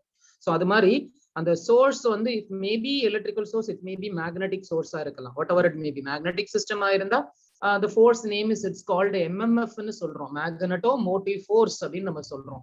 அதே மாதிரி ஒரு எலக்ட்ரிக்கல் சோர்ஸ் வழியா நம்ம ஒரு இஎம்எஃப் அப்படிங்கிற ஒரு ஃபோர்ஸை நம்ம கொடுக்குறோம் ஆக்சுவலா. இந்த எலக்ட்ரிக்கல் சோர்ஸ் வந்து ஜென்ரலா 2 டைப் இருக்கும். ஒன்று பிளஸ் அண்ட் மைனஸ் அப்படின்னு நம்ம சொல்லிடுறோம். இந்த பிளஸ் அண்ட் மைனஸ் நான் உங்களுக்கு லாஸ்ட் கிளாஸ் இன்ட்ரோடக்ஷன் கிளாஸ் நான் எடுத்தேன்னு நினைக்கிறேன். அதுல சோர்ஸ் பத்தி எல்லாம் நான் உங்களுக்கு டிஸ்கஸ் பண்ணிருப்பேன் ஆக்சுவலா. ஓகே? கண்டிப்பா உங்களுக்கு பேசிக்ஸ் நான் எடுத்தேன். அதுல இப்ப the best example of DC சோர்ஸாவும் இருக்கலாம், பேட்டரி யூஸ் பண்ணலாம், இல்ல any other sources like AC source கூட நீங்க யூஸ் பண்ணிக்கோங்க. ஏதோ ஒண்ணு ஒரு எலக்ட்ரிக்கல் சோர்ஸ்ன்னு நான் சொல்லிட்டேன். இந்த எலக்ட்ரிக்கல் சோர்ஸ்ல இருந்து இஎம்எஃப் வந்து எனக்கு ஸ்ட்ரக்சருக்குள்ள கொடுக்குறோம். ஓகே, இப்ப இந்த லோ வேலன்சி எலக்ட்ரான் என்ன பண்ணும்னா இங்க இருக்கக்கூடிய ப்ரெஷரை விட இங்க இருக்கக்கூடிய ப்ரெஷர் லெவல் கம்மி ஆயிட்டே போகுது. ஓகே, அந்த ஸ்ட்ரக்சரல் பாயிண்ட்ல இருக்கக்கூடிய ப்ரெஷர் லெவல் குறைஞ்சிக்கிட்டே இருக்கிறதுனால இந்த லோ வேலன்சி எலக்ட்ரான் ஒரு கிளாஸ் வந்து ரொம்ப ப்ரெஷரா இருக்கு, இன்னொரு கிளாஸ் ரொம்ப ஃப்ரீயா இருக்கு. எதை ப்ரிஃபர் பண்றீங்க? ஃப்ரீயா இருக்கிற கிளாஸ் தானே போறீங்க. அது மாதிரிதான் அந்த எலக்ட்ரான் என்ன பண்ணணும்னா ஹை ப்ரெஷர் அதால எடுத்துக்க முடியலைங்கிறதுனால அது அந்த லோ வேலன்சி பாயிண்ட்ல இருக்கிறதுனால ஆட்டோமேட்டிக்கா உங்களுக்கு ஃபர்ஸ்ட் ஸ்ட்ரக்சர்ல இருந்து செகண்ட் ஸ்ட்ரக்சருக்கு அது ஜம்ப் ஆகுது. ஓகே, ஆனா என்ன ஒரு ரிசர்ச் ஒர்க் என்ன, ஒரு ஃபெயிலியர் ரிசர்ச் ஒர்க் என்ன அப்படின்னா இந்த ரெண்டு ஆர்பிட்டல் பாயிண்ட்டுக்கு இடையில இருக்கக்கூடிய கேப்பை நம்ம இன்க்ரீஸ் பண்ண முடியல. இன்னைக்கும் சயின்ஸ்ல கண்டுபிடிக்க முடியாதது நிறைய இருக்கு. லைக் பெர்முடா ட்ரையாங்கிள்ஸ் நீங்க கேள்விப்பட்டிருப்பீங்க. ஓகே, சோ அது மாதிரி அதுல one of the research work இதுவும் அதே மாதிரிதான். ஓகே, இந்த கேப்பை ரொம்ப நீங்க இன்க்ரீஸ் பண்ணும்போது டிசிபேட் ஆயிடுது. சார் அந்த கேப்பை இன்க்ரீஸ் பண்றதுனால என்ன சார் யூஸ்? ரொம்ப பெரிய யூஸ்மா, பயங்கரமா கோடி கணக்குல அமௌண்ட் வந்து நம்மளுக்கு சேவ் ஆகுது. ஆக்சுவலா அந்த மாதிரி நீங்க எடுத்துட்டீங்கன்னா இன்னைக்கு நீங்க ஒயர்லெஸ் டெக்னாலஜி ஓகே அப்படிங்கிற ஒரு சேட்டலைட் சிஸ்டம்ல இருந்து நீங்க டிரான்ஸ்பாண்டர்ஸ் வழியா நீங்க கொண்டு வந்து ஒரு பேஸ் ஸ்டேஷன் பாயிண்ட்ல வச்சு இன்னைக்கு எல்லாருமே ஒயர்லெஸ் டெக்னாலஜி உங்களோட நெட்வொர்க் மொபைல் போன் கம்ப்யூட்டர்ஸ் எல்லாத்துக்கும் இன்னைக்கு நம்ம ஜிபிஎஸ் மோடம்ஸ் அது மாதிரி யூஸ் பண்ணி நம்ம இன்னைக்கு லைவா நம்ம நிறைய எலக்ட்ரானிக் எக்யூப்மெண்ட்ஸை யூஸ் பண்ணிட்டு இருக்கோம். மேபி எலக்ட்ரிக்கலும் அந்த மாதிரி வந்துருச்சு வித்தவுட் கேபிள் அப்படின்னா நீங்க இமேஜின் பண்ணி பாருங்களேன். எங்கேயோ ஒரு இடத்துல ஒரு சப்ஸ்டேஷன் இருக்கு, அந்த இடத்துல இருந்து வித்தவுட் கேபிள் நம்மளுக்கு எலக்ட்ரிக்கல் எனர்ஜி கரண்ட்டை நம்மளால ரிசீவ் பண்ண முடியுமா கேபிள் இல்லாம? ஓகேயா, ஒரு சிக்னல் பாஸ் ஆகி வர்றதுக்கே பேர்ட்ஸ் அதுக்கு ஃப்ரீக்வன்சி எல்லாம் ஹையா இருக்கு, அதெல்லாம் இறந்து போயிடுது, அதோட பிரைன் அஃபெக்ட் பண்ணதுலாம் சொல்றாங்க. எலக்ட்ரிக் ஷாக்கு சொல்லவே வேண்டாம், ஹியூமனே காலி பண்ணுது. ஓகேயா, ஸோ அப்ப அந்த அளவுக்கு ஒரு மோர் பவர்ஃபுல் சிஸ்டம் நம்ம வித்தவுட் கேபிள் வழியா ப்ராசஸ் பண்ண முடியல. ஸோ அது இன்னும் வரைக்கும் சயின்டிஸ்டால ஒரு பெரிய ஹெட்டேக்கா தான் இருந்துட்டு இருக்கு அந்த ஃபீல்டு. அதே மாதிரி லைட்னிங் இருக்கு பாத்தீங்களா, லைட்னிங் ஓகே தண்டர் ஸ்டோம்ஸ், அது வந்து சிம்சன்ஸ் அண்ட் மேசன்ஸ் அப்படிங்கிற ரெண்டு சயின்டிஸ்டோட ரிசர்ச் ஒர்க் தான் ரொம்ப அமேசிங். ஆக்சுவலி அந்த லைட்னிங்ல இருந்து எலக்ட்ரிசிட்டியை நம்ம எடுக்க முடியும். அதெல்லாம் எடுத்தீங்கன்னா ஏன்னா வேர்ல்டு வந்து இன்னும் கொஞ்சம் நாள்ல நீங்களே பார்த்துட்டுருவீங்க. நம்மளோட காலம் இன்னும் மேபி ஒரு 30-40 இயர்ஸ் அப்படிங்கிற பட்சத்துல நீங்க எல்லாம் பார்க்கும்போதே நிச்சயம் எலக்ட்ரிக் வெஹிக்கிள் வந்து நிறைய வந்துடும். இப்பயே பார்த்துட்டீங்கன்னா நிறைய வர ஆரம்பிச்சிருச்சு. அப்ப எலக்ட்ரிக்கலோட நீடட், எலக்ட்ரிக்கல் எனர்ஜியோட நீடட் அதிகமாயிட்டே இருக்கு. அப்ப அந்த தண்டர் கிளவுட்ஸ் தட் மீன்ஸ் லைட்னிங்ல இருந்தெல்லாம் எடுத்தோம் அப்படின்னா amount of energy, electrical energy it's too high, நிறைய யூஸ் பண்ணலாம் ஆக்சுவலா. ஆனா அதை எடுக்க முடியல யாருனாலும், எவ்வளவு வருதுன்னு தெரிய மாட்டேங்குது. அந்த லைட்னிங்ல இருக்கக்கூடிய சார்ஜை ரிசீவ் பண்ணா அதோட கேபபிள், அதோட கெப்பாசிட்டி ரொம்ப ஹையா இருக்கு, டிவைஸ்ல ஸ்டோர் பண்ண முடியல, ஸ்பிளிட் பண்ண முடியல, இது மாதிரி நிறைய டிஃபிகல்டிஸ். அந்த லைட்னிங்கிறது நீங்க அப்படி பாப்பீங்க மழை பெய்யும் போது. இப்ப எல்லாம் ரீசெண்டா நல்லா தானே மழை பெய்ஞ்சிட்டு இருக்கு. பட் ஆனா இந்த சைக்ளோன்ல இந்த டைம்ல மின்னல்லாம் வரல. யூஸ்வலாவே நீங்க அந்த மாதிரி இடி இடிக்குது மின்னல் வருதுங்கிற பட்சத்துல நீங்க பாருங்க அதோட யூஸ்வலாவே அதோட லென்த் பாத்தீங்கன்னா மினிமம் வந்து 25 கிலோமீட்டர்ல ஆரம்பிச்சு மேக்ஸிமம் 600 கிலோமீட்டர்ஸ் வரைக்கும் போகுதுங்கிறாங்க ஆக்சுவலா. ஆனா நம்மளுக்கு பாக்குறதுக்கு ரொம்ப சின்னதா தெரியும், பட் நீங்க அதை லைவா பார்க்கும்போது மேபி ரொம்ப லென்த்தியா வரும் ஆக்சுவலா. ஸோ அந்த அளவு வந்து இந்த லைட்னிங்ல high amount of electrical energy, சார்ஜஸோட ரேட் எல்லாம் ஹை ஸ்பீட்ல இருக்கும். அதெல்லாம் எடுத்து யூட்டிலைஸ் பண்ணும்போது நிறைய அமௌண்ட் ஆஃப் எனர்ஜி நம்மளுக்கு நேச்சுரலா கிடைக்குது அதுல இருந்து. பட் ஆனா யூஸ் தான் பண்ண முடியல. எப்படி எடுக்கிறது, எப்படி ஸ்டோர் பண்றது, எப்படி அதை ஸ்பிளிட் பண்றது, இது மாதிரி நிறைய டிஃபிகல்டிஸ் இருக்கு. ஆனா நிறைய பேர் செஞ்சு பார்த்தாங்க. பட் ஓரளவு சக்சஸ் ஆன ரிசர்ச் ஒர்க் வந்து சிம்சன்ஸ் மேசன்ஸ் அவங்களோட ரிசர்ச் ஒர்க் தான் ஓரளவு சக்சஸ் ஆச்சு ஆக்சுவலா. ஓகே, பட் டிவைஸ் தான் இல்ல. என்ன ஒரு பெரிய டிராபேக்னா எந்த லைட்னிங் எவ்வளோ எஃபெக்டிவ்ல ப்ரொடியூஸ் ஆகும்னு யாருனாலையும் ப்ரெடிக்ட் பண்ண முடியல. ஓகேயா, அதுதான் ஒரு பெரிய ஹெட்டேக். ஓகே, மேபி ஃபியூச்சர்ல நம்ம கிளாஸ்ல யாராவது சயின்டிஸ்ட் வந்தீங்கன்னா ட்ரை பண்ணுங்க அதெல்லாம். ஸோ இப்போ இஎம்எஃப் அப்படிங்கிற ஒரு ஃபோர்ஸ் சிஸ்டம்ல இருந்து நம்ம ஒரு மூவிங் ஆஃப் எலக்ட்ரான் சொல்லக்கூடிய சார்ஜ் பாயிண்ட்டை நம்ம கொண்டு வந்துடுறோம். இப்போ நீங்க சிம்பிளா சொல்லிடுறீங்க, கரண்ட்னு ஒரு கான்செப்டுக்கு வர்றீங்க, வோல்டேஜ்னு ஒரு கான்செப்டுக்கு வர்றீங்க. நான் என்ன சொல்றேன், இந்த எலக்ட்ரோ மோட்டிவ் ஃபோர்ஸோட யூனிட் வந்து வோல்ட் தான். ஓகேயா, இந்த வோல்டேஜோட யூனிட்டும் வோல்ட் தான். ஸோ டெக்னிக்கலா இந்த ஃபோர்ஸை தான் நாங்க வோல்டேஜ் அப்படின்னு சொல்றோம். இந்த moving of electron it's called current. இந்த தமிழ்ங்கிற வேர்டுல நீங்க பாத்தீங்கன்னா மின்னோட்டம் அப்படின்னு போடுவாங்க ஆக்சுவலா. ஸோ இதுல அந்த மின் பிளஸ் ஓட்டம் அப்படிங்கிற ஒரு வேர்டை ஸ்பிளிட் பண்ணிடுவாங்க. அதுலதான் அந்த மின் பிளஸ் ஓட்டம்னா சார்ஜஸ் ரன்னிங் தான் அவங்க அந்த மாதிரி வேர்டா ஸ்பிளிட் பண்ணிருக்காங்க. ஸோ தமிழ் மீடியம்ஸ்ல பாத்தீங்கன்னா அந்த வேர்டுலயே மீனிங் இருக்கும். இங்கிலீஷ்ல தான் நம்ம அந்த வேர்டுக்கான டெஃபினிஷன்ஸ் நம்ம பார்க்கணும் ஆக்சுவலா. ஸோ இப்போ கரண்ட்ங்கிறது jumping of electron, moving of electron எப்படி வேணாலும் எடுத்துக்கலாம். நீங்க கொடுக்குற ஃபோர்ஸ் தான் உங்க வோல்டேஜ். ஸோ இப்போ இது ஹை பண்ண ஒரு பால் இருக்கு, அதுக்கு கொடுக்குற ஃபோர்ஸ் நான் அதிகமா கொடுத்தா அந்த பால் அதிக தூரம் டிராவல் ஆகுது, அதுதான் விஷயம். ஸோ ஸோ நீங்க கொடுக்கக்கூடிய ஃபோர்ஸ் அதிகமாச்சுன்னா இந்த ஜம்பிங் ஆஃப் எலக்ட்ரானோட லெவல் கொஞ்சம் ஹை ஆகும் ஆக்சுவலா. நீங்க இதை குறைச்சிட்டீங்கன்னா அதுவும் குறையுது. இதுதான் ஓம்ஸ் வந்து அவரோட எக்ஸ்பெரிமெண்டல் ரிசர்ச் ஒர்க்ல சொல்றாரு. வோல்டேஜ் அந்த ஃபோர்ஸ் இஸ் ப்ரொபோர்ஷனாலிட்டி டு கரண்ட்ங்கிற ஒரு லாஜிக். ஓகேயா? ஆனா நான் என்னதான் ஃபோர்ஸ் கொடுத்தாலும் இந்த எலக்ட்ரான் என்னதான் மூவ் ஆனாலும் ஓகேயா, இந்த சிஸ்டம் இந்த மூவிங் ஆஃப் எலக்ட்ரானையும் இந்த ஃபோர்ஸையும் கண்ட்ரோல் பண்றதுக்கு ஒரு ஃபேக்டர் தேவைப்பட்டுச்சு. நிறைய ஃபேக்டர்ஸ் இருந்தாலும் ஸ்பெசிபிக்கா ஓம்ஸ் எதை செலக்ட் பண்றாரு அப்படின்னா ரெசிஸ்டன்ஸ் அப்படிங்கிற ஒரு குவான்டிட்டியை தான் அவர் மெயினா எடுக்கிறாரு. நிறைய இருக்குமா, ரெசிஸ்டன்ஸ் இருக்கு, இம்பிடன்ஸ் இருக்கு, அட்மிட்டன்ஸ் இருக்கு, அதோட அட்வான்ஸ்டு ரெசிஸ்டன்ஸ், அதெல்லாம் ரெசிஸ்டன்ஸோட அட்வான்ஸ் இம்பிடன்ஸ், அதோட அட்வான்ஸ் அட்மிட்டன்ஸ், அது மாதிரி நிறைய இருக்கு. பட் அவ்வளோ இருந்தாலும் ஸ்பெசிபிக்கா ஏன் வந்து ஓம்ஸ் வந்து ரெசிஸ்டன்ஸ்க்கு இம்பார்ட்டன்ஸ் கொடுத்தாரு அப்படின்னா ரெசிஸ்டன்ஸ்ங்கிற ஒரு குவான்டிட்டி மூலமா மட்டும்தான் இந்த எலக்ட்ரிக்கல் ஃபேக்டரை நீங்க கண்ட்ரோலே பண்ண முடிஞ்சிச்சு. இன்னைக்கும் நீங்க எடுத்துக்கோங்க, இந்த ப்ரொபோர்ஷனலை ரிமூவ் பண்ணிட்டேன், V = IR. ஓகேயா? இப்போ ஓம்ஸ்லா கான்செப்ட் வந்துருச்சு, I = V/R. ஓம்ஸ்லா சொல்லுங்கடானா உடனே இந்த ஃபார்முலாவை தான் சொல்லுவான். இவ்வளவு விஷயம் அதுக்குள்ள இருக்கு, இது எதையுமே சொல்ல மாட்டான். I = V/R. ஓகேயா? ஸோ இதுல ரொம்ப முக்கியமான ஒரு லாஜிக் நம்மளுக்கு கிளியரா கிடைச்சிருச்சு. எப்பவுமே எந்த ஒரு அப்ளிகேஷன்லுமே நீங்க கரண்ட்டை இன்க்ரீஸ் பண்ணிருக்கீங்க அப்படின்னா கண்டிப்பா அந்த லோடு வழியா நீங்க அந்த லோடு வழியா கரண்ட் ஹையா போயிருக்கு அப்படின்னா கண்டிப்பா அந்த லோடினுடைய ரெசிஸ்டன்ஸ் லோவா தான் இருக்கணும். இதுதான் லாஜிக். ஓகே, இந்த லாஜிக்கை கிரியேட் பண்றவர் ஓம்ஸ் ஆக்சுவலா. அதனாலதான் இவர் ஃபாதர் ஆஃப் எலக்ட்ரிசிட்டி அப்படின்னு நம்ம சொல்றோம் ஆக்சுவலா. சோ அதே மாதிரி current is proportionality to voltage, but current is inversely proportionality to resistance. Okay அம்மா, இப்ப இந்த லாஜிக்கை வச்சு அப்ளிகேஷன்ல எப்படி கொண்டு வராங்க பாருங்க. ஒரு ஃபேன் இருக்கு, அந்த ஃபேன் ரெகுலேட்டருக்கு பின்னாடி காயில கொண்டு வந்துடுறான். இந்த காயிலுக்கு ரெசிஸ்டன்ஸை கொடுத்துடுறான். ஓகேயா? அந்த காயில் வழியா தான் கரண்ட் ஃப்ளோ ஃபேனுக்குள்ள கொண்டு வரும்போது அந்த காயிலோட ரெசிஸ்டன்ஸை பேஸ் பண்ணி அந்த கரண்ட் கண்ட்ரோல் ஆகுது ஆக்சுவலா. அப்ப நீங்க காயிலோட ரெசிஸ்டன்ஸை இன்க்ரீஸ் பண்ணினீங்கன்னா ஆட்டோமேட்டிக்கா கரண்ட் குறைஞ்சிடுது. நீங்க காயில் ரெசிஸ்டன்ஸை கம்மி பண்ணினீங்கன்னா கரண்ட் இன்க்ரீஸ் ஆகும். ஓகே, அப்ப கரண்ட் இன்க்ரீஸ் ஆச்சுன்னா என்ன? Current flow through the fan coil. ஓகேயா? அப்ப ஃபேன் காயில்ல தான் உங்களுக்கு ஃபீல்டு கிரியேட் ஆகுது. அதுதான் ஃபாரடைஸோட கான்செப்ட் எல்லாம் அப்புறம் நம்ம லேட்டரா மேக்னட்டிசம்ல டிஸ்கஸ் பண்ணலாம் அதெல்லாம் ஆக்சுவலா. அப்ப உங்களோட current high flow.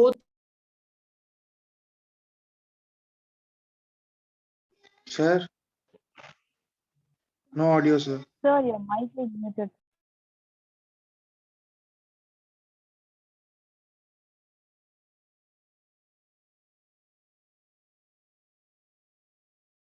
Sir, voice is not audible sir.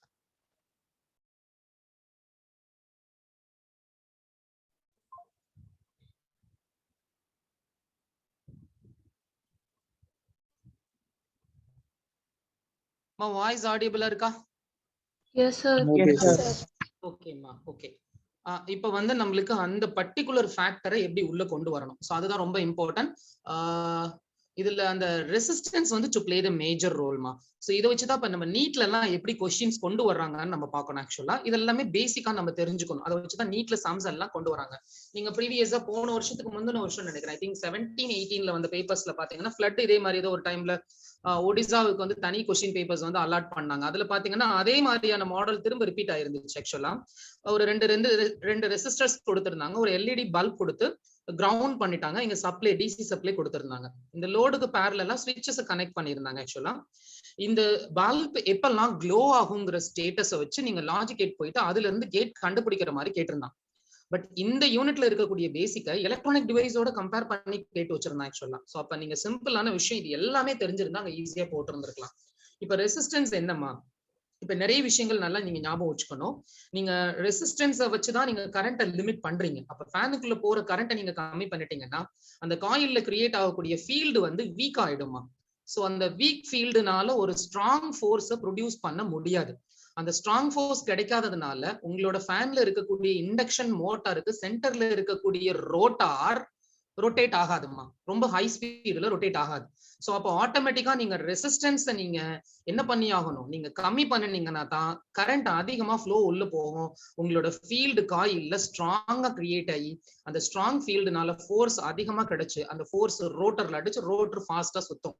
அப்ப சிம்பிளா அந்த காயிலினுடைய ரெசிஸ்டன்ஸை வச்சுதான் நீங்க அந்த ஃபேனுடைய அந்த ரொட்டேஷனை நீங்க டிசைட் பண்றீங்க. சோ அந்த அளவுக்கு அந்த வோல்டேஜையும் கரண்ட்டையும் ப்ராசஸ் பண்ணக்கூடிய ஒரு மெயின் குவான்டிட்டி யாரு அப்படின்னா ரெசிஸ்டன்ஸ் தான். இன்னைக்கு நிறைய அப்ளிகேஷன்ல ரெசிஸ்டன்ஸை வச்சுதான் நீங்க எல்லா டிவைஸையும் பேசிக்கா நீங்க ப்ரிவென்ட் பண்றீங்க. ரெசிஸ்டன்ஸ் அந்த வேர்டினுடைய அர்த்தம் என்னன்னா சிம்பிளா ஞாபகம் வச்சுக்கோங்க, டு ரெசிஸ்ட் த எலக்ட்ரான். எலக்ட்ரானை அது தடுக்குது. ஓகேயா சார், எலக்ட்ரானை தடுக்கிறது நல்லதா சார் அப்படின்னா கண்டிப்பாமா. ஏன்னா இங்க என்னன்னா நம்ம கிளாஸ்ல இருக்கக்கூடிய கார்த்தி மாதிரி அஸ்வின் வந்து அவனோட கேரக்டர் கிடையாது, அஸ்வின் மாதிரி மகேஷ் கிடையாது, மகேஷ் மாதிரி பாலா கிடையாது. இங்க every one all fingers are not சேம்ங்கிற மாதிரி இங்க ஒவ்வொருத்தருக்கும் ஒரு விதமான கேரக்டர் இருக்கு ஆக்சுவலா. அதே மாதிரிதான் ஃபார் எக்ஸாம்பிள் டொமஸ்டிக் லோட் எடுத்துட்டீங்கன்னா கம்ப்யூட்டர் மாதிரி ஃப்ரிட்ஜ் கிடையாது, ஃப்ரிட்ஜ் மாதிரி ஏசி கிடையாது. ஓகே, இப்ப ஃப்ரிட்ஜ் மாதிரி கம்ப்யூட்டர் இருக்குன்னா நான் கம்ப்யூட்டருக்குள்ள போய் ஏதாவது ஃப்ரூட்ஸை நான் உள்ள வச்சு நான் ஜஸ்ட் பண்ண முடியுமா? ஸோ அப்போ ஒவ்வொரு டிவைஸ்க்கும் ஒரு இண்டிவிஜுவாலிட்டி இருக்கு ஆக்சுவலா. ஓகே, ஸோ அதுக்கு ஏத்த மாதிரிதான் அந்த கரண்ட் அந்த லோடுக்குள்ள ப்ராசஸ் ஆக முடியும். ஓகேம்மா? ஸோ இப்ப திடீர்னு நம்மளோட லைன்ல பிளக்சுவேட்டட் எலக்ட்ரான் இருக்குங்கிற பட்சத்துல ரெசிஸ்டன்ஸ் உள்ள வந்து அந்த ரெசிஸ்ட் எலக்ட்ரான் பண்றதுனாலதான் தேவையான எலக்ட்ரானை மட்டும்தான் அந்த லோடுக்குள்ள அதை அனுப்புறதுனால அந்த லோடோட லைஃப் டைம் பெட்டரா இருக்கும். பிளக்சுவேட்டட் எலக்ட்ரான் லோடுக்குள்ள உள்ள போகும்போது கண்டிப்பா அந்த லோடு அஃபெக்ட் ஆகும். ஸோ அதனாலதான் ரெசிஸ்டன்ஸ் வந்து ரொம்ப ரொம்ப ஒரு இம்பார்ட்டன்டான குவான்டிட்டி. ஓகேங்களா? ஓகே, ரெசிஸ்டன்ஸை பொறுத்தவரை என்ன டெஃபினிஷன்ஸ் கொடுத்திருக்கேன்? Resistance to resist the electron அப்படிங்கிற ஒரு கான்செப்டை நீங்க மைண்ட்ல ஞாபகம் வச்சுக்கணும். ஓகே, அப்ப நீங்க அதிகமான ரெசிஸ்டன்ஸை கொடுக்குறீங்கன்னா அது வழியா கரண்ட் எப்படி போகுமா?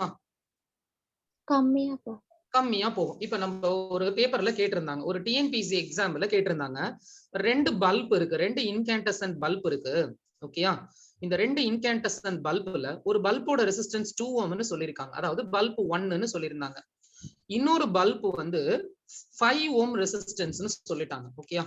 இதுல எந்த பல்ப்ல எவ்வளவு கரண்ட் போகும்? டோட்டல் கரண்ட் அவன் கொடுத்துட்டான் 5 ஆம்பியர் போகும்னு சொல்லிட்டான். ஆனா அவன் ஆப்ஷன் கொடுத்திருந்தான். ஆனா சம்ம நம்ம ஒர்க் அவுட் பண்ணாமலே அந்த சம்ம கிரியேட்டிவா போடலாம். அதுதான் உங்களோட ஸ்மார்ட் ஒர்க். ஓகே, நீங்க ஏன் அது ஃபார்முலாலாம் யூஸ் பண்ணி கண்டுபிடிச்சிட்டு இருக்கீங்க? அவன் ஆப்ஷன்லயே ஃபர்ஸ்ட் வேல்யூ 1 லோவா கொடுத்திருக்கான், இன்னொன்னு ஹையா கொடுத்திருக்கான். அடுத்து பாத்தீங்கன்னா 1 ஹையா இருக்கு, இன்னொன்னு லோவா இருக்கு. இதுல ஃபர்ஸ்ட் வர்றத அவன் பல்ப் 1ன்னு எடுத்திருக்கான், செகண்ட் வர்றத பல்ப் 2ன்னு எடுத்திருக்கான். நீ ஏன் சம்ம போடுற? ஒரு லாஜிக் எடுத்துக்கலாமே. ரெசிஸ்டன்ஸ் இங்க 5 விட 2ங்கிறது லோவா தான் இருக்கு. அப்ப இங்க லோ ரெசிஸ்டன்ஸ் இருக்கும் போது இது வழியா கரண்ட் எவ்வளவு போகுமா? கண்டிப்பா லாஜிக் போக சான்ஸ் இருக்கு. ஓகே, இங்க 2 விட 5ங்கிற ரெசிஸ்டன்ஸ் ஹையா இருக்கிறதுனால இதுல கரண்ட் எப்படி போக சான்ஸ் இருக்கு? லோவா தான் போக சான்ஸ் இருக்கு. ஆப்ஷன்லயே 5 1 2 ஆம்பியர் 1 கொடுத்திருந்தான் மேபி. ஓகேயா? அப்ப first value high bulb 1, second value is 2 bulb 2 low current. அப்ப 2 and 5 நீங்க டிக் பண்ண தேவை கிடையாது. ஓகே, சோ இது மாதிரி நீங்க லாஜிக்க வச்சு ஆப்ஷனை மேட்ச் பண்ணி கூட நீங்க சம் ஒர்க் அவுட் பண்ணாமலே டிக் பண்ணலாம். சோ அந்த அளவுக்கு கொஞ்சம் பேசிக் நாலேஜ் உங்களுக்கு வேணும். ஓகேமா? இப்ப ரெசிஸ்டன்ஸை பொறுத்தவரை இது ரொம்ப இம்பார்ட்டன்ட். இந்த ஹியூமன் பாடிக்கு ரெசிஸ்டன்ஸ் இருக்குமா? நீங்க மல்டிமீட்டரை டச் பண்ணும்போது meters to show the value. நம்ம யூஸ்வலாவே தண்ணியில அதிகம் இருந்தீங்கன்னாவோ இல்ல ஜிம் பிராக்டிஸ் இல்லைன்னா ஸ்போர்ட்ஸ் அந்த மாதிரி எதுலயாவது நீங்க இருக்கும் போது உங்களோட பாடி ரெசிஸ்டன்ஸ் யூஸ்வலா குறையுமா? சோ அதுவும் நீங்க எஸ்பெஷலி வாட்டர். ஓகே, தண்ணியில வந்து நீங்க இப்ப கிளாத் எல்லாம் வாஷ் பண்ணிட்டு ரொம்ப நேரம் தண்ணியில இருந்துட்டு சாதாரணமா ஒரு பிளக்ல இருக்கக்கூடிய எர்த் பின்னு இருக்கு பாத்தீங்களா, அந்த தேர்ட் பின்னு அதை டச் பண்ணீங்கன்னா கூட அதுல வர லீக்கேஜ் கரண்ட் கூட உங்க பாடியில பாஸ் ஆகும் போது ரொம்ப ஹையா பாஸ் ஆகி என்னமோ பெரிய லெவல்ல ஷாக் அடிச்ச மாதிரி உங்க பாடி வந்து ஃபீல் ஆகும் ஆக்சுவலா. சோ அதனால யூஸ்வலா ரெசிஸ்டன்ஸை வச்சுதான் எந்த லோடுமே கரண்ட் ப்ராசஸ் பண்ண முடியும். ஓகேயா?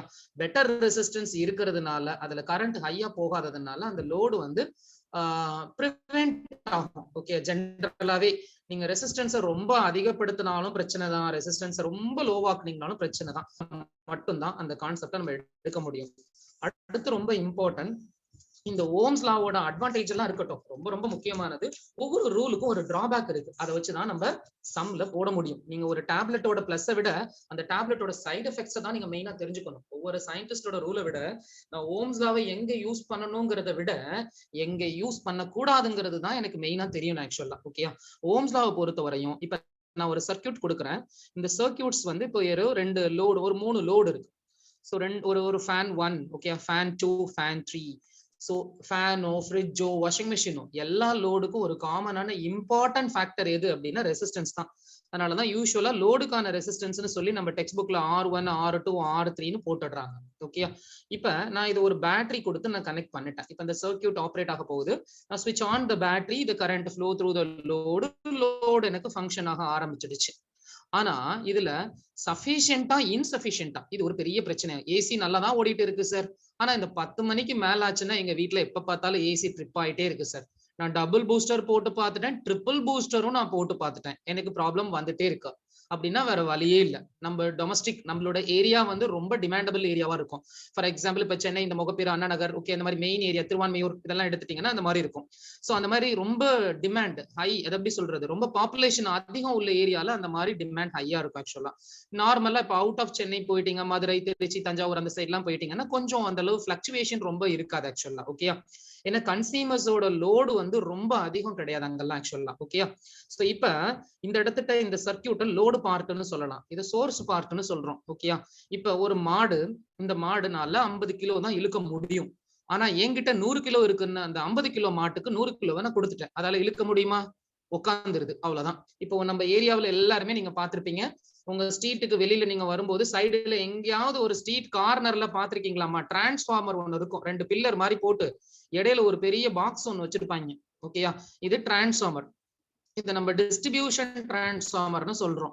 இந்த டிரான்ஸ்ஃபார்மருக்குன்னு ஒரு கெப்பாசிட்டி இருக்குமா. இந்த கெப்பாசிட்டி பாத்தீங்கன்னா அந்த ஏரியா, ஃபார் எக்ஸாம்பிள் இப்ப எங்க ஏரியா மீரா நகரா, மீரா நகருக்கு இப்ப 50 வீடு தான் அந்த டிரான்ஸ்ஃபார்மர்னால இழுக்க முடியும்னு கொடுத்திருக்காங்க. ஆனா எங்க ஏரியால 50 வீடு கிடையாதுமா, 540 வீடு இருக்கு எங்க ஏரியாக்குள்ள ஆக்சுவலா. அப்ப டொமஸ்டிக் கன்சியூமர் பாத்தீங்கன்னா இது மீரா நகருங்கிறது ஒரு சின்ன ஸ்ட்ரீட் மாதிரி இருக்கும், இதுக்குள்ளேயே 540 அபார்ட்மெண்ட் எல்லாம் சேர்த்து உள்ள வந்துருது. அப்ப 50 கெப்பாசிட்டி கன்சியூமருக்கு 540 கன்சியூமர் உள்ள வரான். இந்த டிரான்ஸ்ஃபார்மர் எப்படிமா ஒர்க் ஆகும்? பாவம், இழுக்க முடியாம இருக்கிறதுனால எல்லாரும் வீட்டுக்கும் இன்சஃபிஷியன்ட் குவான்டிட்டிஸ். அதனாலதான் இன்னைக்கு நீங்க 1 லேக்குக்கு டிவி வாங்கினாலும் அதோட லைஃப் டைம் பாத்தீங்கன்னா 10 to 15 இயர்ஸ் வர்றதே பெருசு.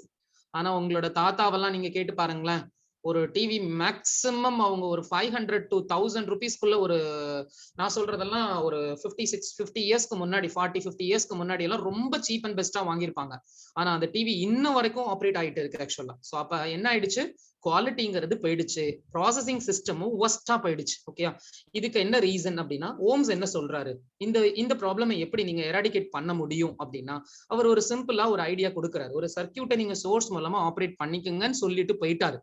ஆனா இந்த சோர்ஸே நம்ம மல்டி சோர்ஸ் சிஸ்டம்ஸ்னு சொல்றாங்க, எம்எஸ்எஸ்னு சொல்லுவாங்க, அந்த கான்செப்டுக்குள்ள இந்த ஓம்ஸ் போகல. ஓகேயா, அத யாரு ஓவர் கம் பண்றா அப்படின்னா கிர்ச்சாஃப்ஸ் அப்படிங்கிற ஒரு சயின்டிஸ்ட் தான் அந்த எம்எஸ்எஸ்ங்கிற கான்செப்ட ஓவர்ல பண்றாரு ஆக்சுவலா. ஓகேயா, அத ஓம்ஸ் விட்டுட்டாரு, ஏன்னா அவருக்கும் இவருக்குமே நிறைய கேப் இருக்கு, வருஷங்கள் நிறைய இருக்கு. ஓகே, அதனால அவர் இருக்கக்கூடிய வருஷங்கள்ல ஓகே, அதுக்கு அடுத்தடுத்த சிச்சுவேஷன் வரும் பொழுது இந்த சிங்கிள் சோர்ஸ் ஆஃப் த சர்க்கியூட்டை வச்சே நம்ம ஆப்ரேட் பண்ண முடியல.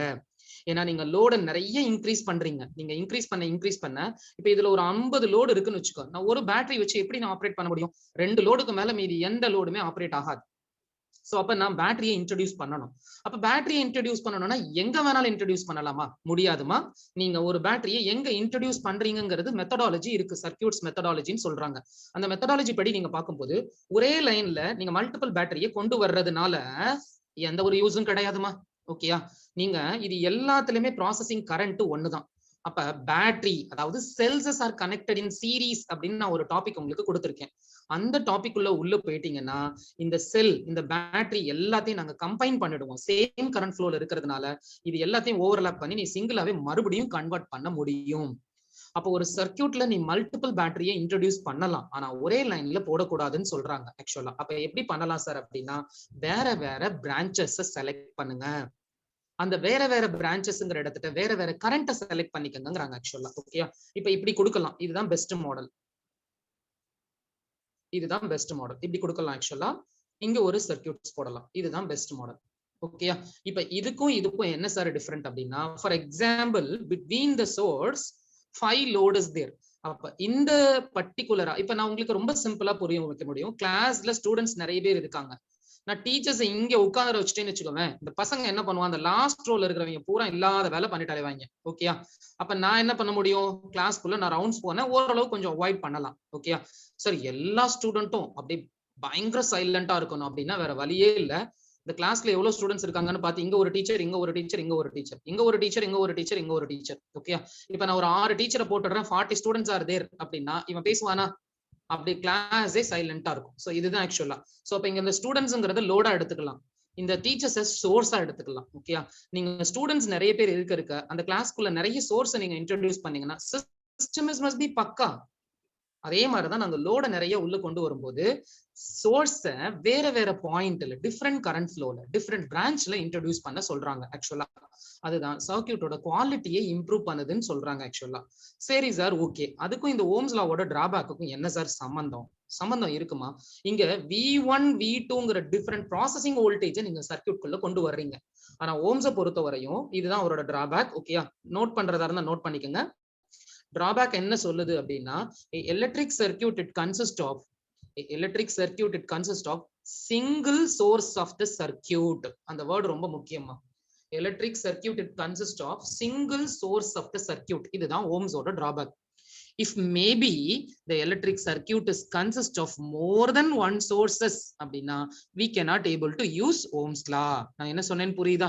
ஒரு சர்க்யூட்டினுடைய சோர்ஸ் ரொம்ப இம்பார்ட்டன்ட். அந்த சோர்ஸ் ஒன்னுக்கு மேல போயிடுச்சு அப்படின்னா கண்டிப்பா நம்ம ஓம்ஸ் லா யூஸ் பண்ண முடியாது. ஏன்னா அவரோட டிஸ்கிரிப்ஷன்ல V/R தான் இருக்கே தவிர ஆல்ஜிபரிக் வோல்டேஜ் அப்படிங்கிற ஒரு ப்ராசஸ் அவர் கொண்டு வரல. V1 V2ங்கிற மாடியூல் அவர் எக்ஸ்பிளனேஷன் கொடுக்கல, மேத்தமெட்டிக்கல் டிஸ்கிரிப்ஷன் அவர் கொடுக்கவே இல்லை. ஸோ அதனாலதான் அவரோட டிராபேக்கை ஓவர் கம் பண்ணி கொண்டு வரதுதான் கிர்ச்சாஃப்ஸோட ரூல். ஆக்சுவலா ஓகேம்மா, அவரு ரொம்ப கிளியரா கொண்டு வந்துட்டார். அவரு ரொம்ப அட்வான்ஸ்டா சொல்லிட்டார். ஆக்சுவலா கரண்ட் சோர்ஸ் யூஸ் பண்றியா அதுக்கு தனி ரூல் வச்சுக்கோ, வோல்டேஜ் சோர்ஸ் யூஸ் பண்றியா அதுக்கு தனி ரூல் வச்சுக்கோ. அவருக்கு இவருக்குமே கேப் ரொம்ப இருக்கு. ஸோ அதனால கிர்ச்சாஃப்ஸோட ஒர்க் வந்து ரொம்ப ஃபிளெக்சிபிள். அதாவது சர்க்யூட்ஸ் அனலைஸ் பண்றதுக்கு, அதாவது காம்ப்ளிகேட் சர்க்யூட் அனலைஸ் பண்றதுக்கு ரொம்ப ஃபிளெக்சிபிள். அதுக்குன்னு நான் பில்டிங் வந்து செகண்ட் ஃப்ளோர் தேர்ட் ஃப்ளோர்லாம் சூப்பரா இருக்கு சார் அப்படின்னு நான் சொல்றேன், பயங்கரமான ஒர்க். அதுக்கான நான் பேஸ போய் பேஸ் என்ன சார் அப்படின்னு நான் சொல்ல முடியுமா? பேஸ் இல்லாம நான் பில்டிங்கோட ஃப்ளோர்ஸ் எப்படிமா நான் டிசைன் பண்ண முடியும்? சோ அது மாதிரிதான் என்னோட ஓம்ஸ் லா இல்லாம, நம்மளோட சப்ஜெக்ட்ல ஓம்ஸ் லா இல்லாம we cannot able to get any advanced rule. நான் இப்ப நாங்க இன்ஜினியரிங்ல டீச் பண்றமே தெவெனின் ரூல் நாட் ரூல்லாம் இருக்கு செகண்ட் இயர்ல எல்லாம் பாத்தீங்கன்னா. சோ அந்த ரூலை கம்பேர் பண்ணும்போது Kirchhoff's law nothing is there. Okay, so அது மாதிரி நீங்க அடுத்தடுத்த சிலபஸ் நீங்க போவீங்க. 10th level, 11th, 12th, first year, second year college, then master degree, இப்படி போகும்போது ஒவ்வொரு அட்வான்ஸ்ட பத்தி நீங்க சிலபஸ்ல படிக்க ஆரம்பிச்சிடுறீங்க. அவ்வளவுதான். சோ அதனால நான் இப்ப எடுத்தோனே நான் ஹையர் லெவல்ல இருக்கக்கூடிய அட்வான்ஸ்டு டெக்னாலஜி கொண்டாந்து நான் எடுக்க முடியுமா? உங்களுக்கு உங்க சிலபஸ்ல என்ன பேசிக்ஸ் கொடுக்குறாங்களோ அதை தான் டீடைல்டா எக்ஸ்பிளனேஷன் கொடுக்க முடியும். ஓகேயா, சோ இதுதான் ஓம்ஸ் லாவோட one of the main drawback. ஓகேமா, சோ இப்ப நம்ம ஃபர்ஸ்ட் டாபிக் ஓம்ஸ் லா முடிஞ்சிருச்சு. இதுல எதுவும் டவுட்ஸ் இருக்கா? No, ma'am. No, sir. No, sir. Numericals போடவே முடியும் நம்ம. அடுத்த டாபிக் வாங்க. நெக்ஸ்ட் டாபிக் என்ன கொடுத்திருக்கீங்க எனக்கு ஃபாஸ்டா சொல்லுங்க. Loads and types. Loads and types. Loads and types. Next topic வாங்கம்மா. Loads and types. Loads and டைப்ஸ்ல ஜெனரலாவே 3 டைப் லோடு நம்ம எடுத்துக்க போறோம். பட் ஆனா பேசிக்கா லோட்ஸ்னு எடுத்துட்டீங்கன்னா இண்டஸ்ட்ரி லோடுன்னு ஒன்னு சொல்லிடுறாங்க, இன்னொன்னு டொமஸ்டிக் லோடுன்னு சொல்லிடுறாங்க ஜெனரலா. ஓகேயா, பட் ஆனா நம்ம சிலபஸ் பேசிஸ்ல வரும்போது லோட 3 டைப்பா பிரிக்க முடியுமா? நோட் பண்ணிக்கோங்க. Resistive load first one, second one inductive load second one, and third one capacitive லோடுமா. Resistive load, inductive load, capacitive load.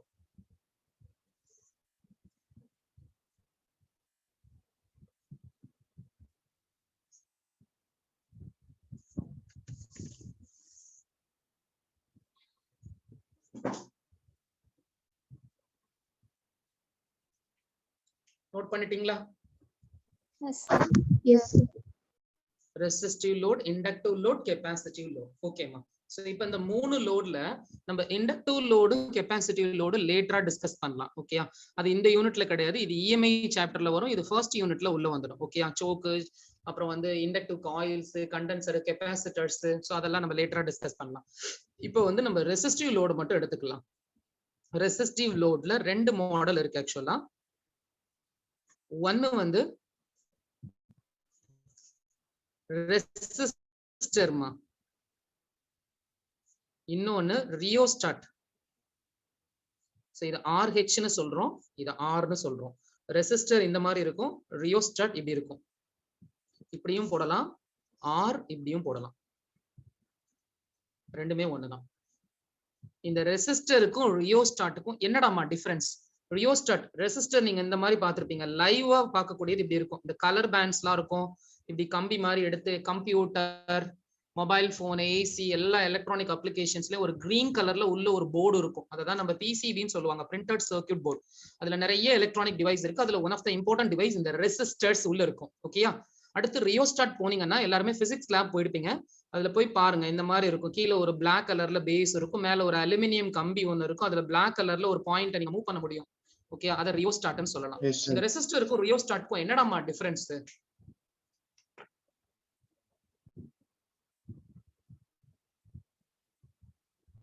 Adjusting is possible in rheostat.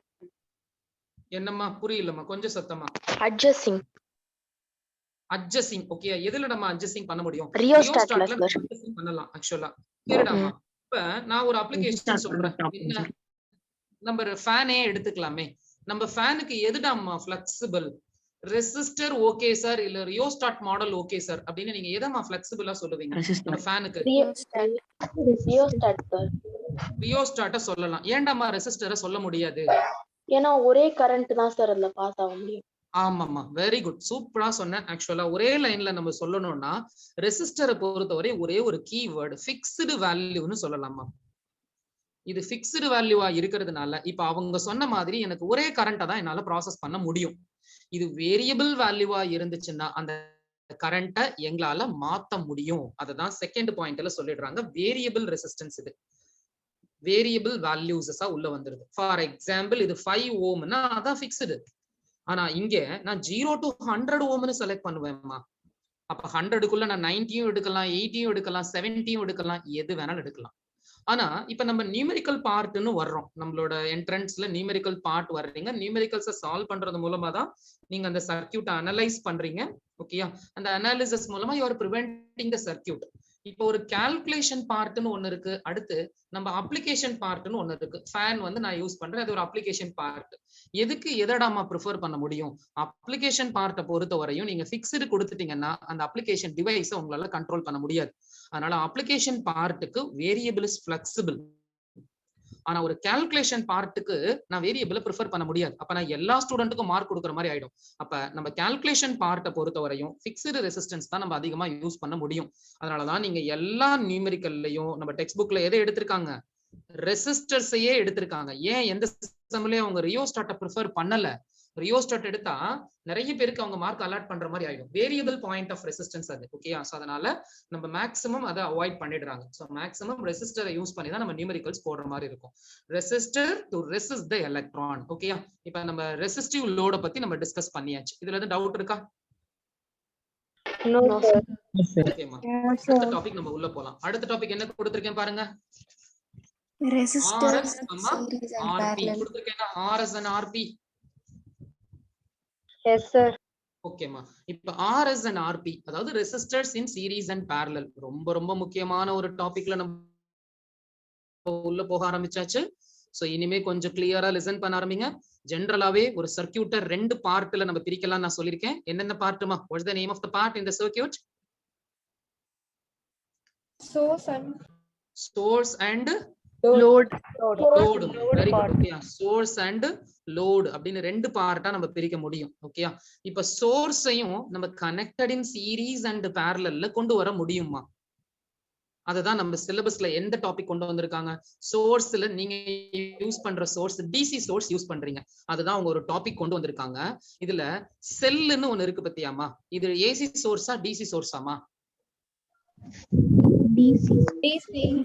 செல் டிசிமா. நீங்க கெமிஸ்ட்ரி லெவல்ல படிக்கிறீங்க, லெக்லாஞ்சி செல், டேனியல் செல் எல்லாம் படிக்கிறீங்க. Okay, sell is a source comes under DC source.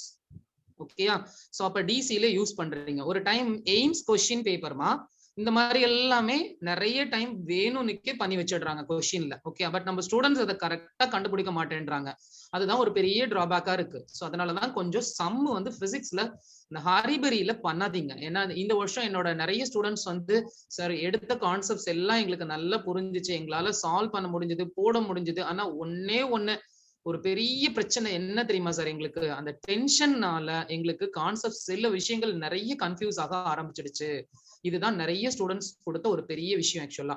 இது நான் என்ன பண்ண முடியும்? ஆஸ் அ ஃபேக்கல்டி நான் உங்களுக்கு கைட் பண்ணிடுறேன், நல்ல நாலேஜ்க்கு கிளாஸ் எடுத்துடுறேன், நீங்க ப்ராக்டிஸ் பண்ணிடுறீங்க. டென்ஷன் வர்றதுனால எல்லாத்தையும் மறந்துடுறீங்க. அது நீங்க மட்டும் இல்லம்மா, நானும் அதே மாதிரிதான். Every one is like a ஹியூமன்னா. சோ யாரா இருந்தாலும் ஓகேயா, one proverb is there in Tamil. Actually யாரோ எங்க பாட்டி தான் சொல்லுவாங்கன்னு நினைக்கிறேன். அவசரத்துல கை விட்டா அண்டாவில கூட கை போகாது. ஆக்சுவலா it is like a big whistle. அது ஆக்சுவலா பெரிய விசில், பெரிய பாத்திரம், அதுல கூட கை போகாது. அந்த அளவுக்கு நம்ம டென்ஷனா இருந்தோம்னா you cannot able to do anything.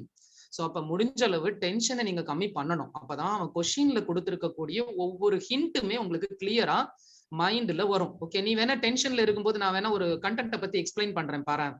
அதுக்கப்புறம் நான் கொஸ்டின் கேட்கிறேன், நீ அதுல இருந்து எதுவுமே ஆன்சர் பண்ண மாட்டேன். ஏன்னா உன் பிரைன் எதையுமே ரிசீவ் பண்ணிருக்காது.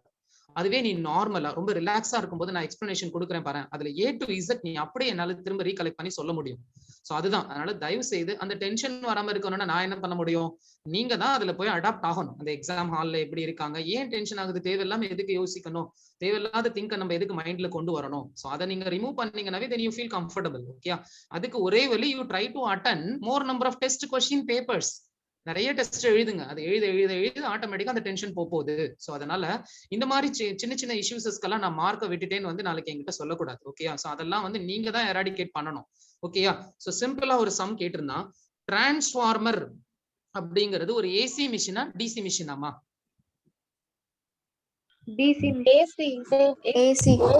AC sir. டிரான்ஸ்ஃபார்மர்ங்கிறது ஒரு ஏசி மிஷின்மா. ஏன்னா நீங்க அதுக்கு கொடுக்குற இன்புட்டும் அவுட்புட் ரெண்டுமே ஏசி தான்மா. அதாவது லோ வோல்டேஜ் ஏசி கொடுத்தீங்கன்னா அது ஹை வோல்டேஜா கன்வெர்ட் பண்ணுமா.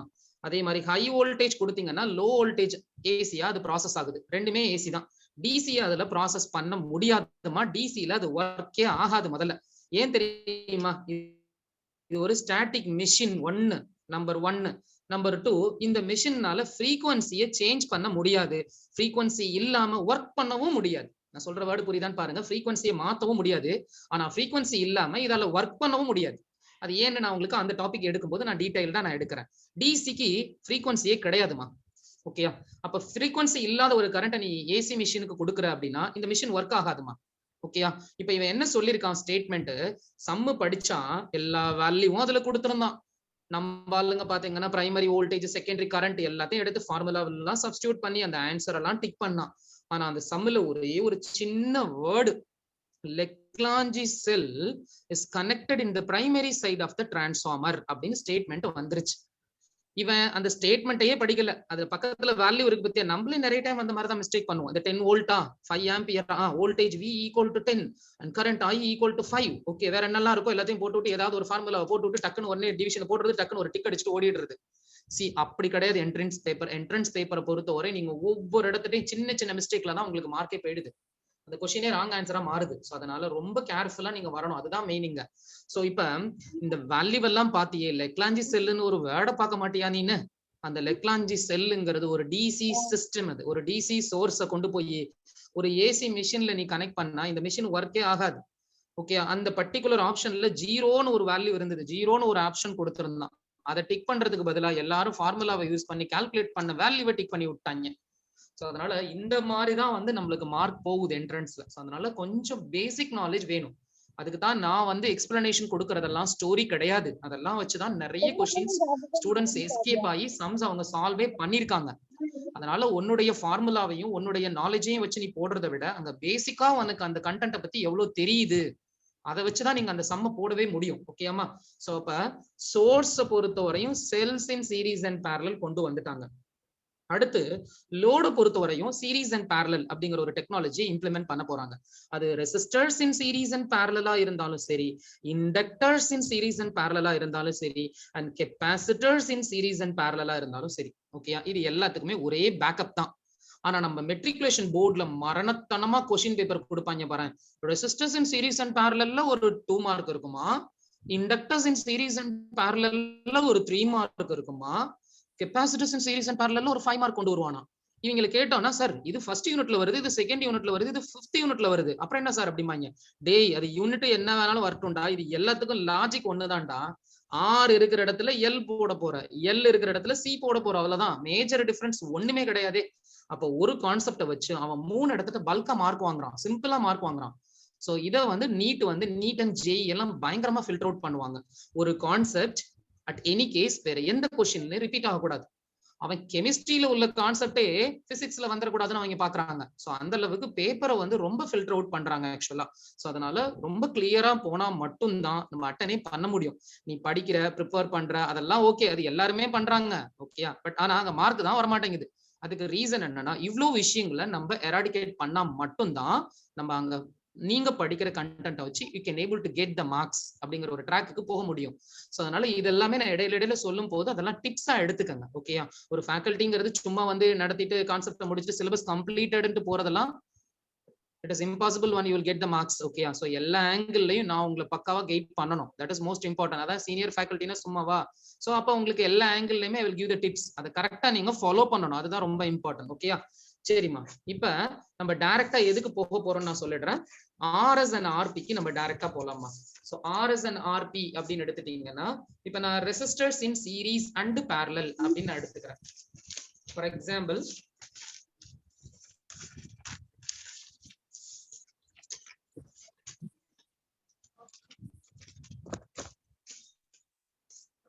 இப்ப நம்ம ஒரு ரெசிஸ்டர்ஸ் 2 பல்ப் எடுத்துக்கலாம், 2 ஃபேன் எடுத்துக்கலாம். டேபிள் ஃபார்மேட் போட்டுக்குங்கம்மா. ஆர்எஸ் ஆர்பிமா டேபிள் ஃபார்மேட் போட்டுக்குங்க ஃபாஸ்டா.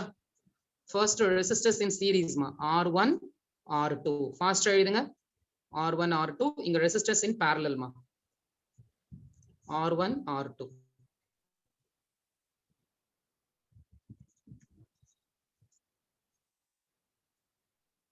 இப்ப நம்ம பேட்டரி கனெக்ட் பண்ணிடுறோம். சோ இது பிளஸ் மைனஸ். இங்க நான் வோல்டேஜ் கொடுத்துடுறேன். கண்டிப்பா இந்த இடத்துல ஃப்ளோ த்ரூ த கரண்ட் இந்த பாயிண்ட்டுக்கும் இந்த பாயிண்ட்டுக்கும் ஃப்ளோ டிஃபரன்ஸ் இருக்கும். அதுதான் பொட்டன்ஷியல் பாயிண்ட் டிஃபரன்ஸ்னு சொல்றாங்க. ஸோ யூஸ்வலாவே நீங்க ஃபேன்ல ஹீட் அதிகமா வரும். அது யூஸ்வலா பொட்டன்ஷியல் டிராப் காயிலுக்கு அக்ராஸா அதிகமா ஆனா மட்டும்தான் உங்களால அதிகமான ஹீட்டை நீங்க ஃபீல் பண்ண முடியும். இந்த பொட்டன்ஷியல் டிராப்னு சொல்லலாம். ஆக்சுவலா ஹீட் டிராப்னு சொல்றதை விட இந்த லோடுக்கு அக்ராஸா வரக்கூடிய அந்த பொட்டன்ஷியல் டிஃபரன்ஸ், இந்த பாயிண்ட்டுக்கும் இந்த பாயிண்ட்டுக்குமான டிஃபரன்ஸ், அதை நாங்க V1 சொல்றோம், இங்க V2 சொல்றோம். இப்ப current flow through the circuit is I. Okay, உடனே டெரிவேஷன்லாம் வேண்டாம். கான்செப்ட் என்ன அதுக்குவா. இங்க சேம் குவான்டிட்டிங்கிறது கரண்ட், டிஃபரெண்ட் குவான்டிட்டிங்கிறது என்ன அப்படின்னா வோல்டேஜ். ஜென்ரலா சீரிஸ் சர்க்யூட்ல கரண்ட் சேமா இருக்கிறதுனாலதான் இந்த லோட் அஃபெக்ட் ஆனாச்சுன்னா கூட it will affect the remaining load. எல்லா லோடையும் அது காலி பண்ணிட்டு போயிடும் ஓகேயா. அது ரொம்ப important.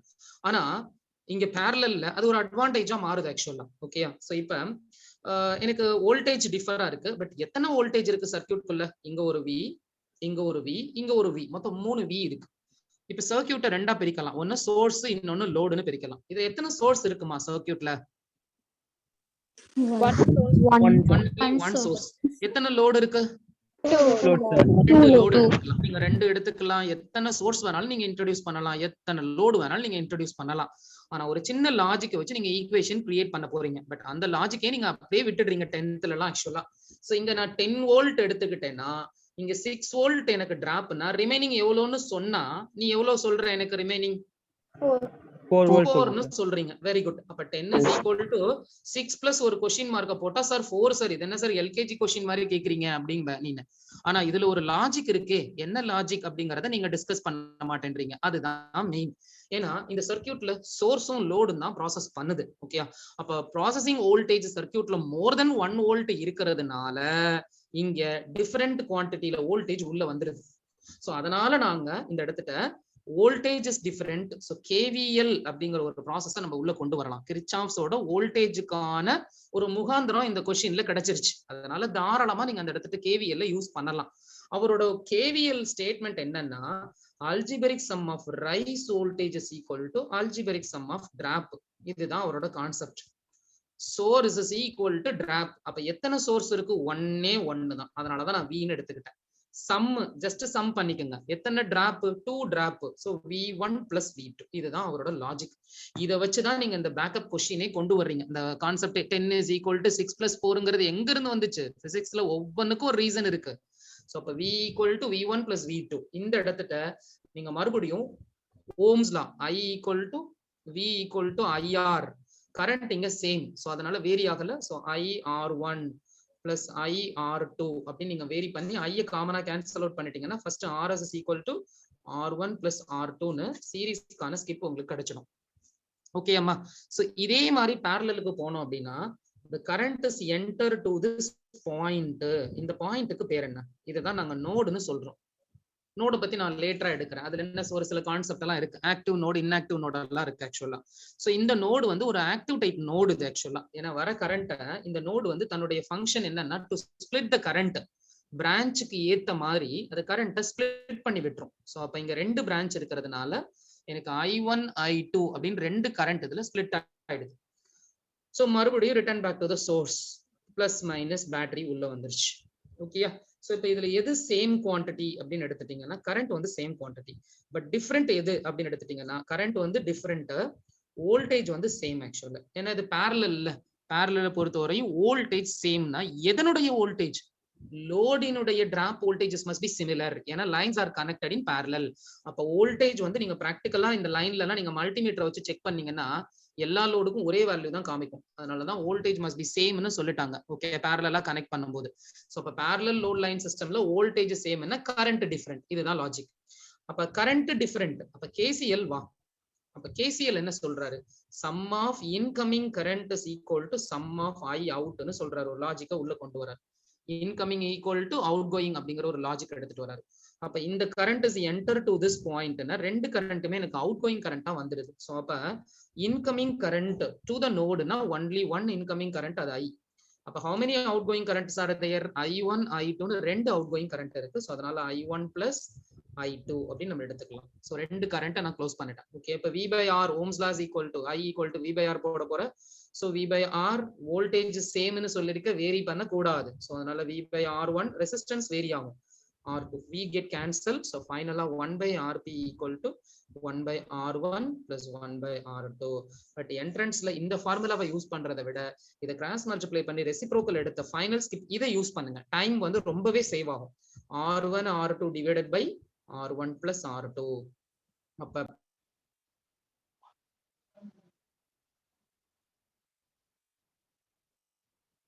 Sir, your Sir, mute mic is is mic.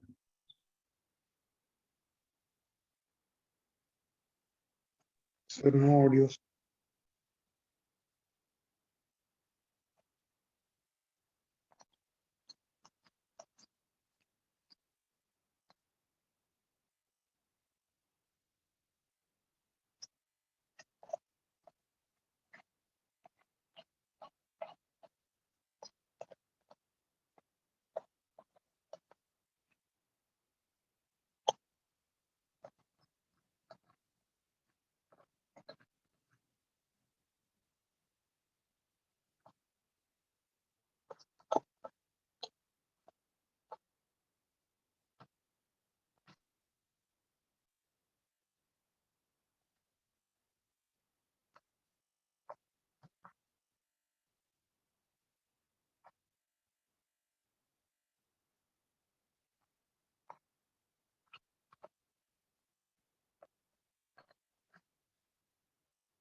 So இது வந்து சீரிஸ்க்கு யூஸ் பண்ணிக்கலாமா, இது வந்து parallelக்கு நம்ம யூஸ் பண்ணிக்கலாம். ஆனா ஒரு லாஜிக் என்னன்னா same current flow means series, different current flow means parallel. So இதுதான் ரொம்ப இம்பார்ட்டன்ட். இதுல டவுட்ஸ் எதுவும் இருக்காமா?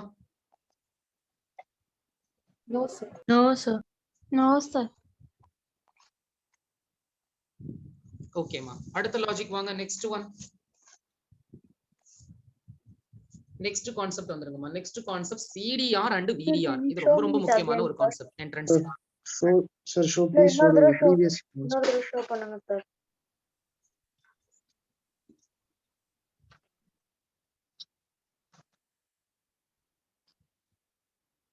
Thank you. Thank you, sir. ஓகேமா.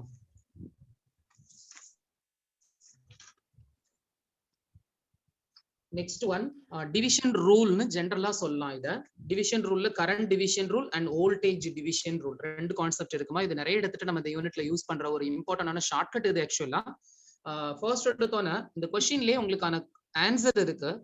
Current division rule, can you define current division ரூல்னு கேட்டா அந்த கரண்ட் டிவைட் ஆகுது. ஓகே, அப்ப அதுல இருந்து நீங்க ஹிண்ட் எடுத்துக்கலாமே. எந்த சர்க்யூட்லமா ஜெனரலா கரண்ட் டிவைட் ஆகுது? ஜெனரலா அவ்வளவுதான்மா.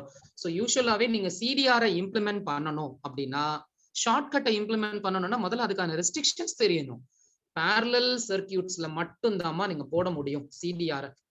அதே மாதிரி விடிஆர் நீங்க போடணும்னா சீரிஸ் சர்க்கியூட்ல மட்டும்தான் நீங்க போட முடியும். ஓகேயா? சோ இது ரெஸ்ட்ரிக்ஷன். இதை மாத்தி விட்டுறாதீங்க, அப்புறம் சம்மே மாறி போயிடும். சோ இப்ப parallel சர்க்கியூட்னா let us consider two resistors are connected in parallel, R1 R2. The total current I enter to this node. இந்த பாயிண்ட்ல இது என்டர் ஆகுது. ஓகேயா? சோ இது ஒரு சின்ன எக்ஸாம்பிள் நான் சொல்லிடுறேன். இது ஒரு 5 ஆம்பியர், இது ஒரு 2 ஓம், இது ஒரு 3 ஓம். So my target is current through R1, current through R2. ஓகேயா? அப்ப நான் இத I1 ன்னு எடுத்துக்கலாம், இத நான் I2 ன்னு எடுத்துக்கலாம். ஓகேயா? இப்ப I1 equal to total current. எப்படி ஃபார்முலா கிரியேட் பண்றேன்னு பாருங்களேன். I1 இருந்தாலும் I2 இருந்தாலும் is always depends on the total current I. அப்ப I1 equal to total current I, ஓகேயா, into. இப்ப நீங்க கரண்ட் டிவைட் ஆகும் போது இந்த கரண்ட், அதாவது நீங்க I1 எடுக்கிறீங்க, அப்ப அதுக்கான கரஸ்பாண்டிங் ரெசிஸ்டன்ஸை பேஸ் பண்ணி அது ரியாக்ட் ஆகாது. அப்போஸ்டு ரெசிஸ்டன்ஸ் நம்ம என்ன மார்க் வாங்குறோம்னு பார்க்கவே மாட்டோம். மத்தவங்க மார்க்கை பார்த்துட்டு தான் நம்ம காம்ப்ரமைஸ் ஆகுறதே ஆக்சுவலா. ஓகேயா? அப்பாடா அவன் 5 மார்க் நான் 8 மார்க், நான் அவனை விட 2-3 மார்க் கூடயே வாங்கிட்டேன் அப்படின்னு ரொம்ப காம்ப்ரமைஸ் பண்ணிக்கிறோம் நம்ம ஆக்சுவலா. சோ அப்ப சில விஷயங்கள் நம்ம மேக்சிமம் அந்த ப்ராசஸை விட பக்கத்துல எப்படி இருக்குங்கிற ப்ராசஸை நம்ம பார்க்கும்போது, ஓகேயா, இது மோர் ரிலேட்டட் டு திஸ் ஒன் அப்படிங்கிற மாதிரி போயிடுது. சோ அதனால நீங்க I1 எடுக்கும் போது கரண்ட் டிவைடா இருக்கிறதுனால இதோட ப்ராசஸ் அப்போஸ்டு ரெசிஸ்டன்ஸ் பேஸ் பண்ணியே இதோட ப்ராசஸ் இருக்கிறதுனால பிராக்டிகலா நாங்க I1 equal to I into I1 எடுக்கும் போது அப்போசிங் ரெசிஸ்டன்ஸால மல்டிப்ளை பண்ணணும். சோ கரண்ட் டிவைட் ஆனா இந்த ப்ராசஸை நீங்க பண்ணலாம். ஓகேயா? Divided by sum of resistance. இதாம அதுக்கான ஃபார்மட் தான் R1 plus R2. ஓகேயா? இது கிளியரா தெரியணும். அதே மாதிரி I2ல கூட நீங்க கண்டுபிடிக்கலாம். இதுல எனி ஒன் பிரான்ச்ல நீங்க போடலாம். சிடிஆரை பொறுத்த வரையும் ரொம்ப முக்கியமான ரெஸ்ட்ரிக்ஷன் நோட் பண்ணிக்கோங்க. எனி ஒன் பிரான்ச்ல தான் போட முடியும். எல்லா பிரான்ச்லயும் போட்டீங்கன்னா ஆன்சரே வராது. சோ எனி ஒன் பிரான்ச்ல தான் நீங்க அப்ளை பண்ண முடியும். எய்தர் மேலையும் போடலாம், இல்ல கீழையும் நீங்க ஒர்க் அவுட் பண்ணிக்கலாம். ஓகேயா? இப்ப நான் கீழே போடுறதா இருந்தா டோட்டல் கரண்ட் இன்டு, ஓகேயா, நீங்க I2 போடுறீங்க, அப்போசிங் ரெசிஸ்டன்ஸ் எதுமா R1 னால நீங்க மல்டிப்ளை பண்ணணும், divided by R1 plus R2. C ஒரு ஃபார்முலாவா அதை பைஹார்ட் பண்றதை விட நீங்க ஏண்டாமா பெட்டர் அதை ஒரு ப்ரொசீஜரா ஞாபகம் வச்சுக்க கூடாது. இப்ப எனக்குலாம் ஒரு மேக்ஸ் ஸ்டாஃப் எடுத்தார் ஆக்சுவலா. நான் 12th படிக்கும் போது இந்த U/V ஃபார்மேட்க்கெல்லாம் ஃபார்முலா இருக்கும். பட் அழகா அவர் சொல்லிட்டாரு, கீழே இருக்கிற டேர்மை ஸ்கொயர் பண்ணிக்கோ, கீழே இருக்கிற டேர்மை மேல வச்சுட்டு மேல இருக்கிற டேர்மை டிஃபரன்ஷியேட் பண்ணு, மைனஸ். ஓகே, அப்படி மேல கீழேன்னு சொல்லி அந்த ஃபார்முலாவே ஈஸியா எங்களுக்கு மைண்ட்ல ஞாபகம் வச்சுக்கிற மாதிரி சொல்லிட்டாரு. ஏன்னா நம்ம நிறைய விஷயங்களை படிச்சுட்டு இருக்கோம் இப்போதைக்கெல்லாம். அதனால சொல்ல போனா ஒரு 20-30 வருஷத்துக்கு முன்னாடி எல்லாம் இந்த சிலபஸே கிடையாது. அப்பெல்லாம் ரொம்ப கம்மி. ஓகேயா? இப்ப நீங்க எல்லாம் பாத்தீங்கன்னா ரொம்ப பயங்கரமான சிலபஸ் படிச்சுட்டு இருக்கீங்க ஆக்சுவலா. அதுக்குன்னு நான் ரொம்ப எல்லாம் கிடையாது. எங்களுக்கு என்ன மிஞ்சி போனா ஒரு 2010 ஒரு 10 to 12 இயர்ஸ் பேக் எல்லாம் பாத்தீங்கன்னா எங்களோட சிலபஸும் உங்களதெல்லாம் ரொம்ப பெரிய டிஃபரன்ஸ் இல்ல. பட் ஆனா நம்மளோட மம்மி அவங்களோட கிராண்ட் ஃபாதர்ஸ் எல்லாம் படிச்சிருப்பாங்கல்ல, சோ அதெல்லாம் பாத்தீங்கன்னா ரொம்ப டிவியேட்டட் சிலபஸ். அவங்களெல்லாம் கம்பேர் பண்ணும்போது உங்க syllabus it is too high. So அப்ப நீங்க என்ன பண்ணணும்னா சிலபஸ் படிக்கிறதை விட அந்த சிலபஸ் எப்படி நம்ம ரீகலெக்ட் பண்றது, எப்படி ஞாபகம் வச்சுக்கிறது, சோ அதுதான் நம்ம நிறைய விஷயங்களை கரெக்டா ஃபாலோ பண்ணி ஆகணும். வேற வழி இல்லை நம்ம. ஓகேயா? சோ இப்ப இந்த ஸ்கிப்பை நீங்க இப்படி ஞாபகம் வச்சுக்கிறத விட பெட்டர் ப்ரொசீஜரா ஞாபகம் வச்சுக்கோங்க. இப்ப நான் உங்களுக்கு கொஸ்டின் கேட்டேன். என்ன கொஸ்டின் கேட்டேன்? கரண்ட் த்ரூ 1 எவ்வளவு? So that means current through branch 1 எவ்வளவு, கரண்ட் த்ரூ பிரான்ச் 2 எவ்வளவு, I1 I2 எவ்வளவு. ஓகே, இப்ப நம்ம ஏதாவது ஒரு பிரான்ச்ல போடலாம். ஏன்னா டோட்டல் கரண்ட் நான் உனக்கு கொடுத்துட்டேன். ஏதாவது ஒண்ணுல நீ போட்டாலே, இப்ப இந்த இடத்துல ஒரு 3 ஆம்பியர்னு தெரிஞ்சாலே 5 - 3ன்னு போட்டு மேல சொல்லிடலாம். இல்ல மேல 2 ஆம்பியர்னு கண்டுபிடிச்சா 5 - 2 கீழே 3ன்னு நீ சொல்லலாம். ஆனா ரெண்டு இடத்துட்டையும் போட்டேன்னு வச்சுக்கோவேன், இங்க ஒரு 3 ஆம்பியர், இங்க ஒரு 5 ஆம்பியர். சோ அப்ப 6, 7, 8 ஆம்பியர் டோட்டல் கரண்ட் வரும். ஆனா நீ கொடுக்கறதே 5 ஆம்பியர் தான். எப்படி வந்துச்சு எக்ஸஸ் கரண்ட்? அது வாய்ப்பே இல்லை. ஆன்சர் தப்பா போயிடும். அதனால எனி ஒன் பிரான்ச்ல தான் கரண்ட் டிவிஷன் ரூல அப்ளை பண்ணணும். இப்ப எதுல போடலாம்? I1ல போடலாமா, I2ல போடலாமா? நான் ரவுண்ட் பண்றேன். I2ல நான் CDR போடுறேன். ஓகேயா? சோ அப்ப போடும்போது டோட்டல் கரண்ட் எவ்வளவு? 5 இன்டு நான் I2ல டிவிஷன் ரூல் அப்ளை பண்ணும்போது அப்போஸ்ட் ரெசிஸ்டன்ஸால மல்டிப்ளை பண்ணணும். அதுதான் ப்ரொசீஜர். நீ ஏன் ஃபார்முலா பை ஹார்ட் பண்ணி அதை வேற கன்ஃபியூஸ் பண்ணி அப்புறம் மறந்துட்டு அப்புறம் ஏன் சம் போட விடாம நீ விட்டுட்டு வர்ற? அதுக்கு ப்ரொசீஜரா ஞாபகம் வச்சுக்கோ. You feel more comfortable. ஓகேயா? சோ அப்ப 5 into நான் இந்த கரண்ட் கண்டுபிடிக்கும் போது அப்போசிங் ரெசிஸ்டன்ஸால மல்டிப்ளை பண்ணணும். 5 into 2 divided by sum of the resistance. ஓகேயா? 5 3 plus 2 இல்ல, அப்ப 10 by 5 you will get 2 மா. இப்ப கீழே எனக்கு 2 ஆம்பியர் போகுதுமா. மறுபடியும் போய் தயவு செய்து மேலையும் CDR ரூல அப்ளை பண்ணாத. ஓகேயா? இப்ப total current is always given in the question paper. அப்ப 5 minus 2 you will get 3 ampere. அவ்வளவுதான். அப்ப மேல 3 ஆம்பியர் கரண்ட் ஹையா இருக்கு, அங்க ரெசிஸ்டன்ஸ் லோவா இருக்கே. இங்க கரண்ட் ரொம்ப கம்மியா இருக்கு, கம்பேர் டு 3 விட 2 லோ, பட் ரெசிஸ்டன்ஸ் ஹையா இருக்கே. அப்ப நான் போடுற ஆன்சரும் லாஜிக்கும் எனக்கு கரெக்டா மேட்ச் ஆகணும். கரெக்டா ஆகுதே. சோ இதுதான் பிசிக்ஸ். இதுல எதுவும் டவுட் இருக்காமா? சிடிஆர்ல No, sir. No, sir. No, sir. No doubt. இப்ப இது 3 ஆம்பியர் நோட் பண்ணிக்கோங்கம்மா. அடுத்து நம்ம parallelக்கு போலாம். That means sorry, சீரிஸ்க்கு போலாம். Voltage division rule. Okay, let us consider the two loads are connected in series. அதுதான் ரொம்ப முக்கியம். So இங்க V1 V2 R1 R2 total battery voltage ஒரு 5 volt V ன்னு எடுத்துட்டேன். இப்ப என்னோட क्वेश्चन என்னன்னா, இந்த பர்టిక్యులர் பாயிண்ட்ல எவ்வளவு வோல்டேஜ் டிராப் ஆகுது, இந்த பர்టిక్యులர் பாயிண்ட்ல எவ்வளவு வோல்டேஜ் டிராப் ஆகுது. ஓகே, அந்த டிராப் வோல்டேஜ் எனக்கு வேணுமா? சோ V1 V2 ஓட வேல்யூ எனக்கு வேணும். சோ நம்ம எப்படி கிரியேட் பண்ணலாம்? ஃபார்முலா எப்பவும் போல, இது R1 வந்து ஒரு 3 ஓம் வச்சுக்கோங்க, R2 வந்து ஒரு 5 ஓம் வச்சுக்கோங்க. ஓகேயா? இங்க டோட்டல் வோல்டேஜ் கிவன். எனக்கு இதுக்கு அக்ராஸா எவ்வளவு டிராப், இதுக்கு அக்ராஸா எவ்வளவு டிராப். அப்ப எனக்கு V1 ஈக்குவல் டு ஃபார்மட் எப்படி, டோட்டல் வோல்டேஜ் இன்டு, ஆனா இதுல அப்போசிங் ரெசிஸ்டன்ஸ் நீங்க எடுக்க முடியாது. ஏன்னா இந்த சர்க்யூட்டோட நேச்சர்ல கரண்ட் சேம் ஃப்ளோ, இதுல கரண்ட் டிஃபரண்ட் ஃப்ளோ. டிஃபரண்ட் ஃப்ளோனா அப்போஸ்ட் எடுக்கலாம், சேம் ஃப்ளோனா கரஸ்பாண்டிங் ரெசிஸ்டன்ஸ் தான் எடுக்கணும். இப்ப நீ V1 னா இங்க தான் எடுக்கிற, அதோட கரஸ்பாண்டிங் ரெசிஸ்டன்ஸ் என்னவோ அதை தான் நீங்க மல்டிப்ளை பண்ணணும். சோ கரண்ட் டிஃபரண்ட்னா அப்போஸ்ட் வரணும். 1 னா 2, 2 னா 1 வரும்.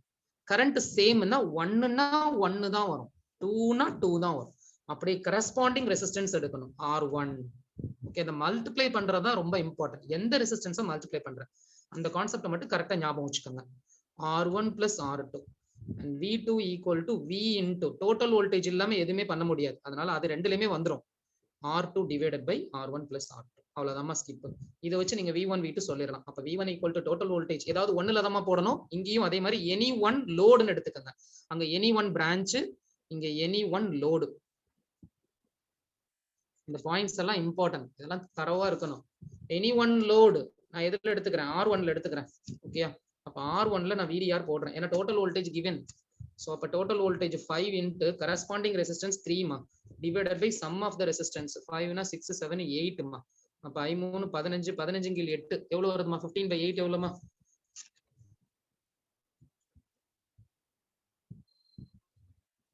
இவ்வளவு நேரமா அதை சொல்ல 1.8. 1.8 வோல்ட் வந்து V1ல வந்துருதுமா. கரெக்டா அந்த answer 15/8? Yes, sir. Yes, sir. Yes, sir. 1.87 பாத்தீங்களா? JEE ஸ்டூடெண்டா இருந்தா மாட்டிடுவீங்கம்மா. நீட் ஸ்டூடெண்டா இருந்தா பிரச்சனை கிடையாது. JEE ஸ்டூடெண்டா இருந்தா இந்த ஆன்சர் வந்து கண்டிப்பா நீங்க மாட்டுவீங்க. 1.87 மா. செகண்ட் டிஜிட் செக் பண்ணியே ஆகணும் கம்பல்சரி JEE ஸ்டூடெண்ட் எல்லாம். இந்த 7ங்கிறது இங்க அப்ராக்சிமேட் ஆயிடும். சோ 1.9 வந்துரும் ஆக்சுவலா. சோ 1.8ங்கிறப்ப 0.1 டிவியேட் ஆகுது. அப்ப 0.1ங்கிற கரண்ட் உனக்கு ஆட்டோமேட்டிக்கா உன்னோட டாலில மாறும். அவன் ஆப்ஷனே பாத்தீங்கன்னா ரொம்ப மைனூட் வேரியேஷன் தான் கொடுத்திருப்பான் JEE பேப்பர்ல. சோ அதனால கொஞ்சம் கேர்ஃபுல்லா போடுங்கம்மா. So V1 is 1.9 is correct answer மா.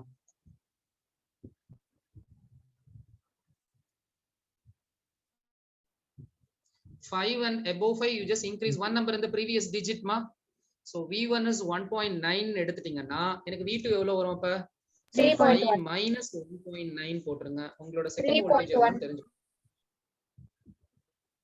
3.1 sir. இதான் உங்களோட second drop. V equal to IR மா லாஜிக் பாரு V equal to IR so voltage is proportionality to resistance ஆ மாட்டுது அப்ப செகண்ட் ரெசிஸ்டன்ஸ் ஹையா இருக்கு வோல்டேஜ் டிராப்பும் அங்க அதிகமா இருக்கு அவ்வளவுதான் லாஜிக் அப்ப கண்டுபிடிக்கிற ஆன்சரும் லாஜிக்கும் கரெக்டா மேட்ச் ஆகணும் ஏன்னா சம்டைம்ஸ் நீங்க சம்ஸ் போடாமையே அந்த லாஜிக்கை வச்சு நீங்க ஆப்ஷனை டிக் பண்ற மாதிரி ஆயிடும் சோ அப்ப நம்மளுக்கு நிறைய இடத்துக்கு அந்த மாதிரி நீங்க பண்ணும்போது டைம் எக்ஸஸா கிடைக்கும் பிசிக்ஸ்ல அப்ப you can able to attend all the questions so அதனால டைம் வந்து கரெக்டா சால்வ் பண்றதுக்கு நம்ம கொண்டு வரணும் பிசிக்ஸ்ல அது ரொம்ப ஒரு இம்பார்ட்டன்டான ஃபேக்டர் ஆக்சுவலா இது ரெண்டுலயும் டவுட் இருக்காமா இந்த ரெண்டு ஷார்ட்கட்டுமே ரொம்ப இம்பார்ட்டன்டான shortcut No doubt. No, sir. No doubt. No doubt, sir.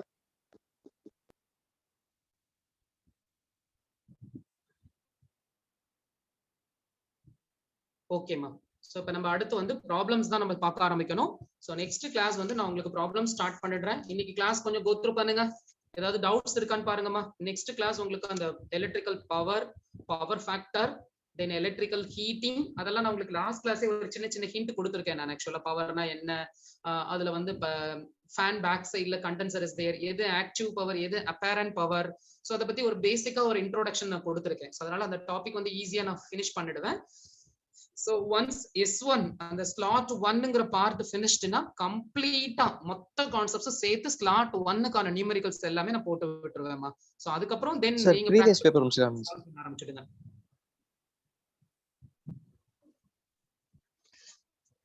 வேற எதுவும் டவுட்ஸ் இருக்காமா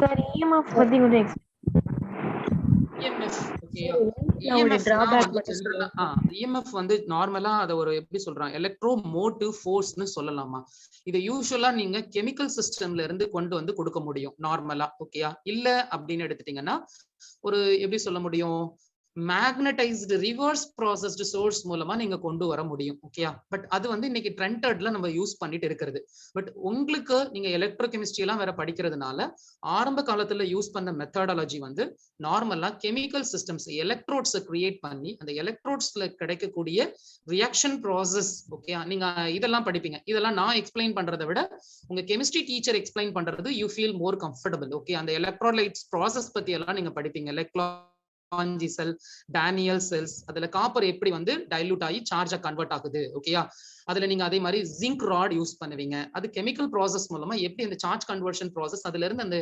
எலக்ட்ரான்ங்கிற கியூங்கிற சார்ஜை எப்படி நீங்க கெமிக்கல் ரியாக்ஷன்ஸ் மூலமா நீங்க வெளியில எடுத்துட்டு வர்றீங்க ஓகேயா அந்த சார்ஜ் மூலமா ப்ரொடியூஸ் ஆகக்கூடிய ஃபோர்ஸ் அந்த ஃபோர்ஸ மோட்டிவேஷனல் ஃபோர்ஸ் அதாவது ஒரு எப்படி சொல்றாங்க ஒரு சார்ஜை மூவ் பண்ண வச்சு ஒரு மோஷனல் ஃபோர்ஸா வெளியில எடுத்துட்டு வர்றாங்க ஆக்சுவலா ஓகேயா அதனால ஒரு எப்படி சொல்லலாம் ஒரு மோஷனல் ஜென்ரலா சொல்றதா இருந்தா மோஷனல் ஃபோர்ஸ்னு சொல்ல முடியும் அது எலக்ட்ரோலைட்ஸ் ப்ராசஸ் மூலமா கொண்டு வர்றதுனால எலக்ட்ரோ மோட்டிவ் ஃபோர்ஸ்னு ஜென்ரலா சொல்லுவாங்க ஆனா பிசிக்ஸை பொறுத்தவரை நாங்க ஜென்ரலா அந்த இஎம்எஃப் அப்படிங்கிற ஒரு கான்செப்டை எடுத்துட்டு அதுக்கப்புறம் கரண்ட்டுக்கு வந்து கரண்ட் மூலமா மத்த என்னென்ன ஃபேக்டர் ரிலேட்டட் டு பிசிக்ஸ் அப்படிங்கிற ஒரு ட்ராக்குக்குள்ள நாங்க போயிடுவோம் அதுல அந்த கெமிக்கல் ரியாக்ஷன் எப்படி அந்த ஃபோர்ஸ் கன்வர்ஷன் எப்படி வெளியில கொண்டு வர்றாங்க ஃபார் எக்ஸாம்பிள் நீங்க காப்பர் ராடை யூஸ் பண்ணி எப்படி அந்த கன்வர்ஷன் பாயிண்ட்ல இருந்து இஎம்எஃப் நீங்க வெளியில எடுத்துட்டு வர்றீங்க ஓகேயா அதுக்கான அட்டாமிக் செட் நம்பர் எவ்வளவு இருக்கு இதெல்லாம் உங்க கெமிஸ்ட்ரி டீச்சர் நடத்தினா யூ ஃபீல் கம்ஃபர்டபிள்மா அது நீங்க எலக்ட்ரோ கெமிஸ்ட்ரி அப்படின்னு ஒரு பார்ட் படிக்கிறீங்க அதுல உங்க டீச்சர்ஸ் வந்து லெக்லாஞ்சி செல் டானியல் செல்ஸ் எல்லாமே நார்மலா chemical energy converted into electrical energy அந்த எலக்ட்ரிக்கல் எனர்ஜியே வேற ஒன்னும் இல்ல இஎம்எஃப் தான் நீங்க வெளியில கொண்டு வர்றீங்க அது எப்படிங்கிற ப்ராசஸ அவங்க எக்ஸ்பிளனேஷன் கொடுப்பாங்க ஓகேயா இப்போதைக்கு நம்மளுக்கு ஜென்ரலா ஃபோர்ஸ் எலக்ட்ரிக்கல் சோர்ஸ்ல இருந்து வரக்கூடிய ஒரு ஃபோர்ஸ் நம்ம நார்மலா இஎம்எஃப் அப்படின்னு எடுத்துக்கலாம் மேக்னெட்டிக் சிஸ்டம்ல இருந்து வரக்கூடிய ஒரு ஃபோர்ஸ் நம்ம எம்எம்எஃப்னு எடுத்துக்கலாமா வேற டவுட்ஸ் இருக்காமா ஓம்ஸ் லாவோட டிராபேக் சார்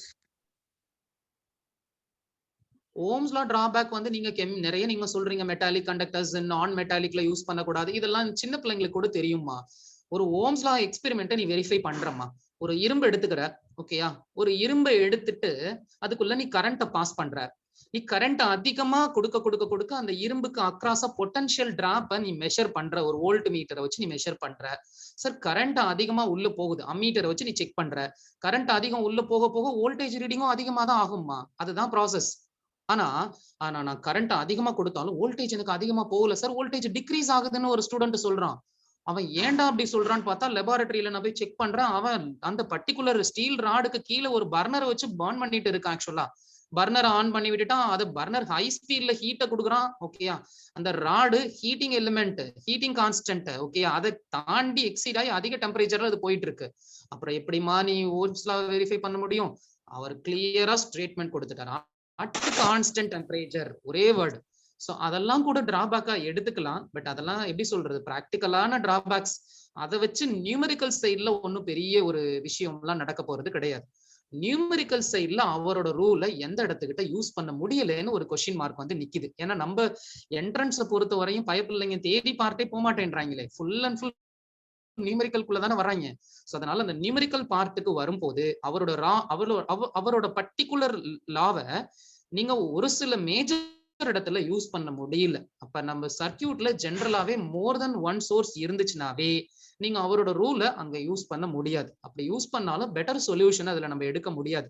வோல்டேஜ் ப்ராப்பரா உங்களால அனலைஸ் பண்ண முடியல. அதுக்கு தான் நம்ம கிர்ச்சாஃப்ஸ் அப்படிங்கிற ஒரு கான்செப்டை உள்ள கொண்டு வரும்போது மல்டிபிள் சோர்சஸ் இந்த எலக்ட்ரிக்கல் சர்க்கியூட் நீங்க அவரோட லாஜிக்கை யூஸ் பண்ணி you can able to analyse the circuit diagram. So அதனால ஜென்ரலாவே ப்ராப்ளம் சைடுல, அதாவது நம்ம நியூமெரிக்கல் சைடுல அவரோட ரூல் வந்து யூஸ் பண்ண முடியாத சில நியூமெரிக்கல்ஸும் இருக்கு. எந்த நியூமெரிக்கல்ஸ்னா சோர்ஸ் வந்து மோர் தென் ஒன் இருந்துச்சுன்னா நம்ம அவரோட ரூலை ப்ரிஃபர் பண்ண முடியாதுமா. ஸோ அதனால ப்ரிஃபர் பண்ண முடியலன்னா அது ஒரு டிராபேக்னு தானே நான் சொல்ல முடியும். ஓகேயா, ஸோ அதனால அதை வந்து நம்ம ஒரு டிராபேக்கா சொல்லலாம். வேறமா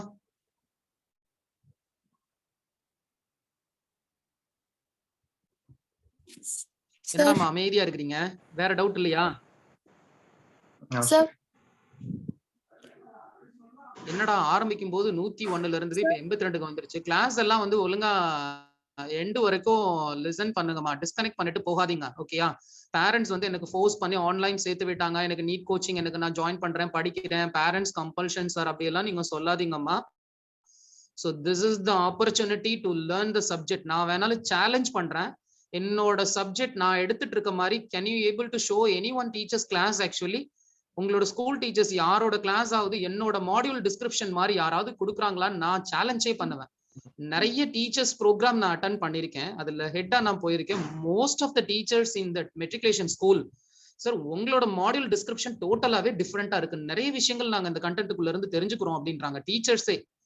அப்ப ஸ்டூடெண்ட்ஸ் நீங்க தெரிஞ்சுக்கிறதுனால என்ன சார், நான் என்ட்ரன்ஸ்ங்கிற ஒரு பாயிண்ட்டுக்கே நான் போகல. நீ கண்டிப்பா ஹையர் ஸ்டடீஸ் வந்து ஏதோ ஒரு சயின்ஸ் ரிலேட்டட் டிகிரி தான் நீ படிக்க போற, அங்க கண்டிப்பா பேசிக் நாலேஜ் வேணும். அந்த நாலேஜ் இல்லாம உன்னுடைய மேஜர் சப்ஜெக்ட் நீ எதுவுமே படிக்க முடியாது.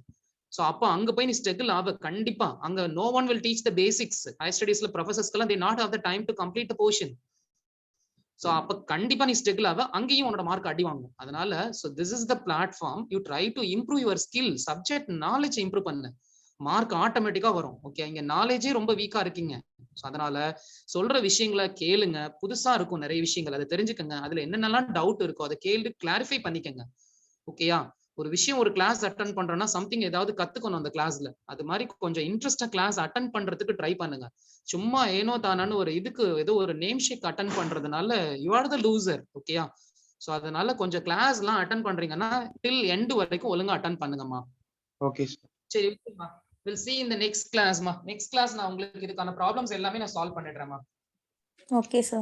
Okay, bye ma. Thank you sir. Thank you, sir. Thank you, sir. Thank you sir. Thank you, sir. And thank you ma.